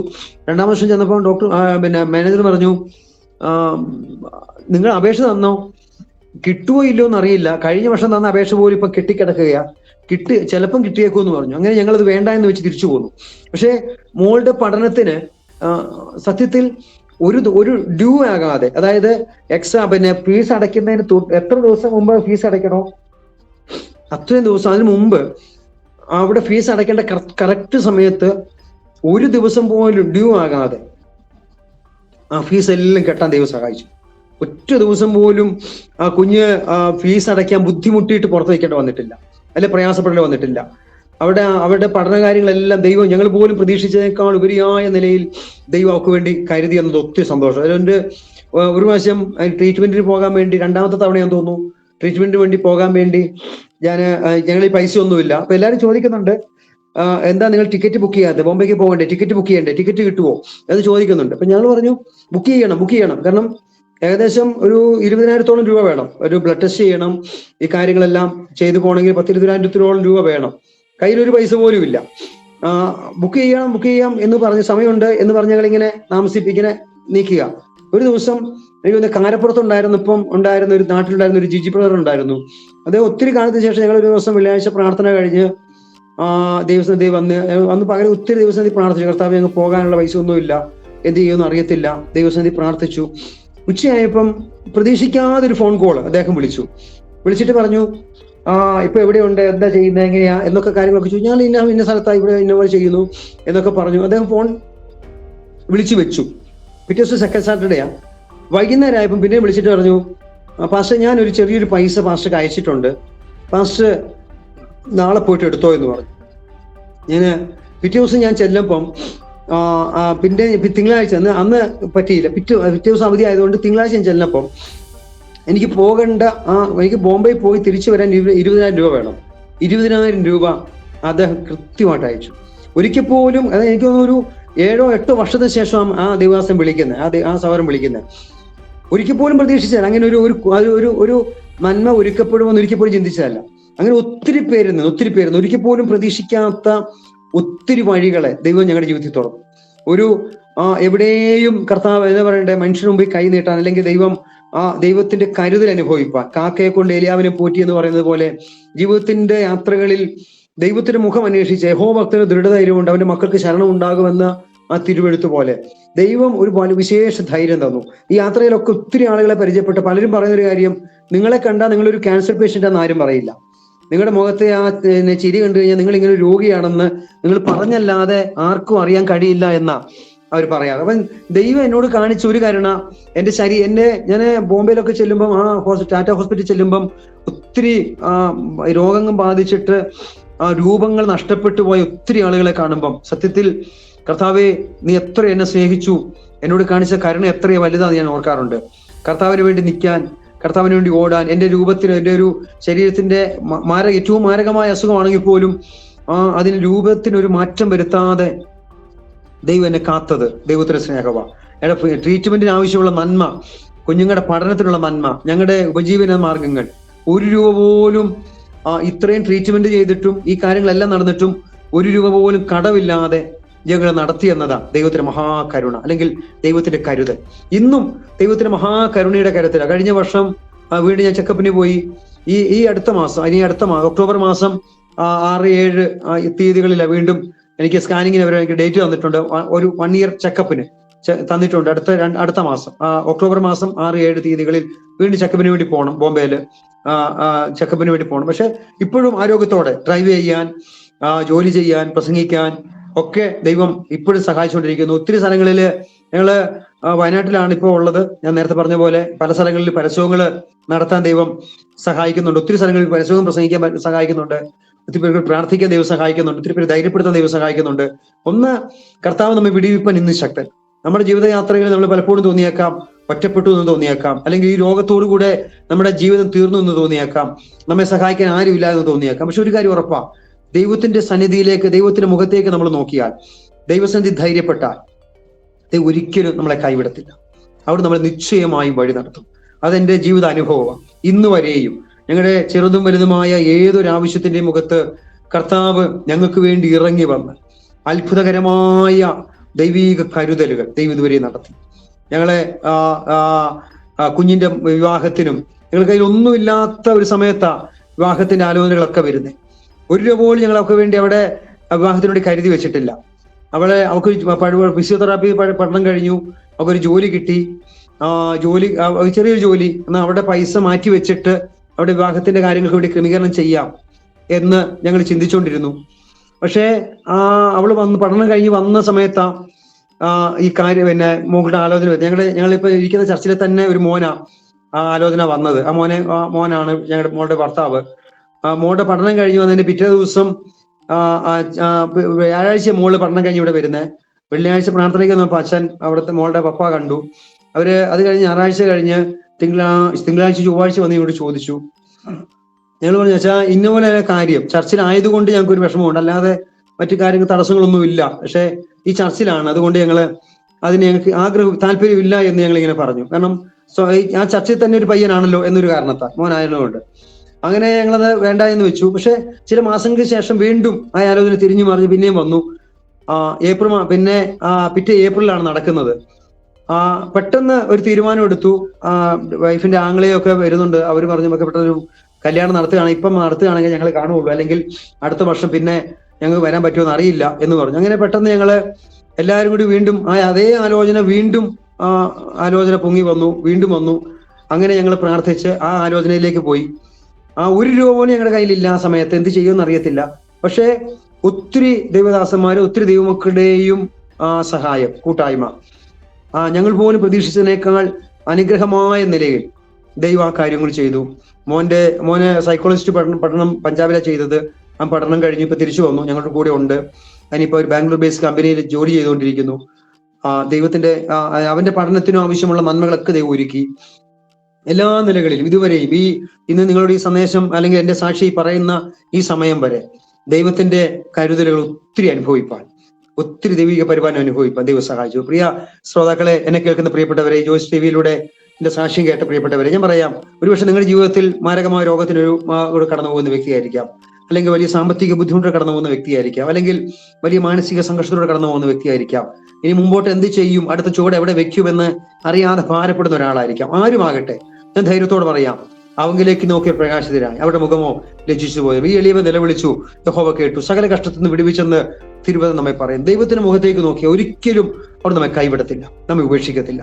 നമുക്ക് വേണ്ടി അവിടുന്ന് കരുതും, നമ്മൾ ഏറ്റവും ക്ഷേമത്തോടെ അനുഗ്രഹത്തോടെ നടത്തും. ദൈവം നമ്മോട് ചെയ്തിരിക്കുന്ന വാഗ്ദത്തം പോലെ, ദൈവം നമ്മോട് ചെയ്തിരിക്കുന്ന ആ ഉടമ്പടി പോലെ ദൈവം നിശ്ചയമായും നിറവേറ്റാൻ വിശ്വസ്തനായ സർവശക്തനായ ഒരു കർത്താവിനെയാണ് നമ്മൾ സേവിക്കുന്നത്.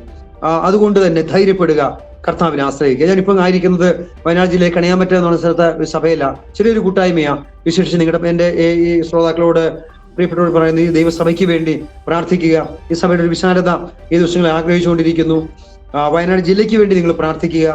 വയനാട് ജില്ലയിൽ 23 പഞ്ചായത്തുകളും 3 മുനിസിപ്പാലിറ്റികളും 9 ലക്ഷം ജനമാ ഈ ജില്ലയിലുള്ളത്. 9 ലക്ഷത്തോളം ആളുകളാണ് ഉള്ളത്. അതിൽ കേവലം ഞങ്ങൾ കഴിഞ്ഞ 2 വർഷം മുമ്പ് എടുത്തൊരു ഒരു കണക്കെടുപ്പിൽ കേവലം 12,000 വേർപെട്ട വിശ്വാസികളായിട്ടുള്ളത് 12,000 പേര് മാത്രം വിശ്വാസികളായിട്ടുള്ളത്. കത്തോലിക്കരോ യാക്കോബക്കാരോ അല്ല ഞാൻ പറഞ്ഞത്, വിശ്വാസികളായിട്ടുള്ള എണ്ണം 12,000 പേര് മാത്രം. ഞങ്ങൾ ഈ ദിവസങ്ങളിൽ ഈ ജില്ലയ്ക്ക് വേണ്ടി പ്രാർത്ഥിക്കുമ്പോൾ ഞങ്ങൾ പ്രാർത്ഥിക്കുന്ന ഒരു കാര്യം, കർത്താവേ, ഈ ജില്ലയിൽ വലിയൊരു ദൈവപ്രവൃത്തി അയക്കണം, വലിയൊരു ഉണർവ് അയക്കണം, ഒരു വലിയ ദൈവിക വിടുതൽ ദേശത്ത് കൽപ്പിക്കണം എന്ന് ഞങ്ങൾ ആഗ്രഹിച്ച് പ്രാർത്ഥിച്ചുകൊണ്ടിരിക്കുക. നിങ്ങളുടെ എല്ലാവരുടെയും ഈ സാക്ഷ്യം കേൾക്കുന്ന നിങ്ങളുടെ പ്രാർത്ഥന ഞങ്ങൾ ചോദിക്കുന്നു. ഈ ജില്ലയെ ദൈവം വിടുവിക്കുക, ദൈവം ഒരു പ്രവൃത്തി അയക്കാം അങ്ങനെ പ്രാർത്ഥന ചോദിക്കുന്നു. ഞാൻ നേരത്തെ പരിചയപ്പെടുത്തിയെങ്കിൽ ഒരു വാക്കുകൂടെ പറയാം. ഒരു ഭാര്യ, 2 മക്കള്, മോള് വിവാഹിതയാണ്, ബാംഗ്ലൂരിൽ പാർക്കുന്നു.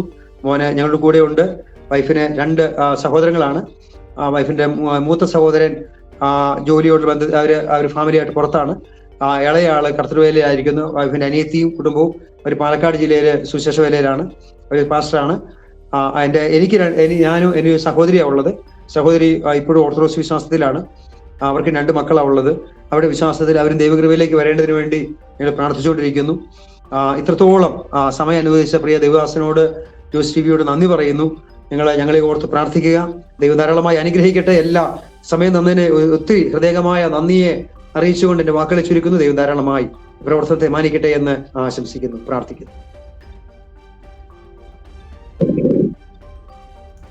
അനുഗ്രഹിക്കപ്പെട്ടതായ ഒരു സാക്ഷ്യം ഇന്ന് പകലിൽ പിന്നെയും ശ്രദ്ധിക്കുവാൻ വലിയവനായ ദൈവം നമ്മെ സഹായിച്ചു. ജീവിതത്തിൻ്റെ പ്രാരംഭ നാളുകൾ ഒരുവിധം കുഴപ്പമില്ലാതെ മുന്നോട്ട് വന്നു എങ്കിലും പിന്നത്തേതിൽ കഠിനമേറിയ കഷ്ടത എന്ന കഠിന ശോധനകളിലൂടെ ജീവിതം മുന്നോട്ട് കടന്നു പോകേണ്ടി വന്നു. എന്നാൽ കർത്താവിൻ്റെ ദാസൻ പറഞ്ഞ ഒരു വാക്ക് ഞാൻ പിന്നെ ഓർപ്പിക്കുന്നു. രോഗത്തിലും രൂപം മാറാതെ ദൈവം തൻ്റെ ദാസനെ ഇന്നും ബലത്തോടെ നിർത്തിയിരിക്കുന്നത് ഓർത്ത് ഈ സന്ധ്യയിൽ ദൈവത്തെ മഹത്വപ്പെടുത്തുന്നു. ഈ രോഗം ബാധിച്ചവർ വിവിധ നിലകളിൽ അവരുടെ രൂപങ്ങളെല്ലാം മാറുമ്പോൾ സ്വർഗത്തിലെ ദൈവം പ്രിയപ്പെട്ടവനെ കാണുന്നവർ പറയുന്നത്, കർത്താവിൻ്റെ ദാസനെ കണ്ടാൽ ഒരു രോഗവും ഇല്ലാത്ത പോലെയാണ് കാണുന്നത്. അത് തന്നെ ഒരു സന്തോഷമാണ്. ഇതൊക്കെയാണ് ദൈവത്തിൻ്റെ ഒരു അദൃശ്യമാകുന്ന സാന്നിധ്യമെന്ന് പറയുന്നത്. കർത്താവിൻ്റെ ഭൃത്തിനെ ആ പ്രദേശത്ത് ഉപയോഗിക്കട്ടെ, വേലയിൽ വർദ്ധിച്ചു വരട്ടെ. ആ വയനാട്ടിൻ്റെ പ്രദേശത്ത് അനേക ആത്മാക്കളെ ഇന്ന് കർത്തദാസൻ പറഞ്ഞ അക്കൗണ്ടിൽ നിന്ന് അടുത്ത വർഷം അത് ഡബിളായിത്തീരുവാൻ, അനേകർ രക്ഷയുടെ മാർഗത്തിലേക്ക് കടന്നു വരുവാൻ കർത്താവിൻ്റെ വചനം അത് ലജ്ജ കൂടാതെ തെരുവോരങ്ങൾ വിളിച്ചറിയിക്കുമ്പോൾ അത് കേൾക്കുന്നവർക്ക് ദൈവത്തിങ്കിലേക്കുള്ള ഒരു കടന്നുവരവിന് കാരണമായി തീരട്ടെ എന്ന് ഞങ്ങളും ആത്മാർത്ഥമായി പ്രാർത്ഥിക്കുന്ന കർത്താവിൻ്റെ ദാസനെയും കുടുംബത്തെയും കുഞ്ഞുങ്ങളെയും മക്കളെയും മരുമക്കളെ കൊച്ചുമക്കളെ എല്ലാവരെയും കർത്താവ് ധാരാളമായി സഹായിക്കട്ടെ. കണ്ണുകളടയ്ക്കാം, ഒരു വാക്ക് ദൈവസന്നിധിയിൽ പ്രാർത്ഥിക്കാം. കർത്താവിൻ്റെ ദാസന് ഒരു വാക്ക് പ്രാർത്ഥിക്കണം. ഞങ്ങളുടെ പ്രവർത്തനങ്ങളെയും ഈ ശുശ്രൂഷയെ ഓർത്ത് ഒരു വാക്ക് പ്രാർത്ഥിച്ചാട്ടെ.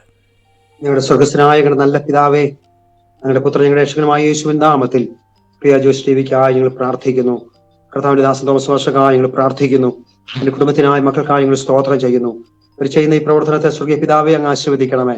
വലിയ വിശാലതയിലേക്ക് അതിനെ നയിക്കണമേ.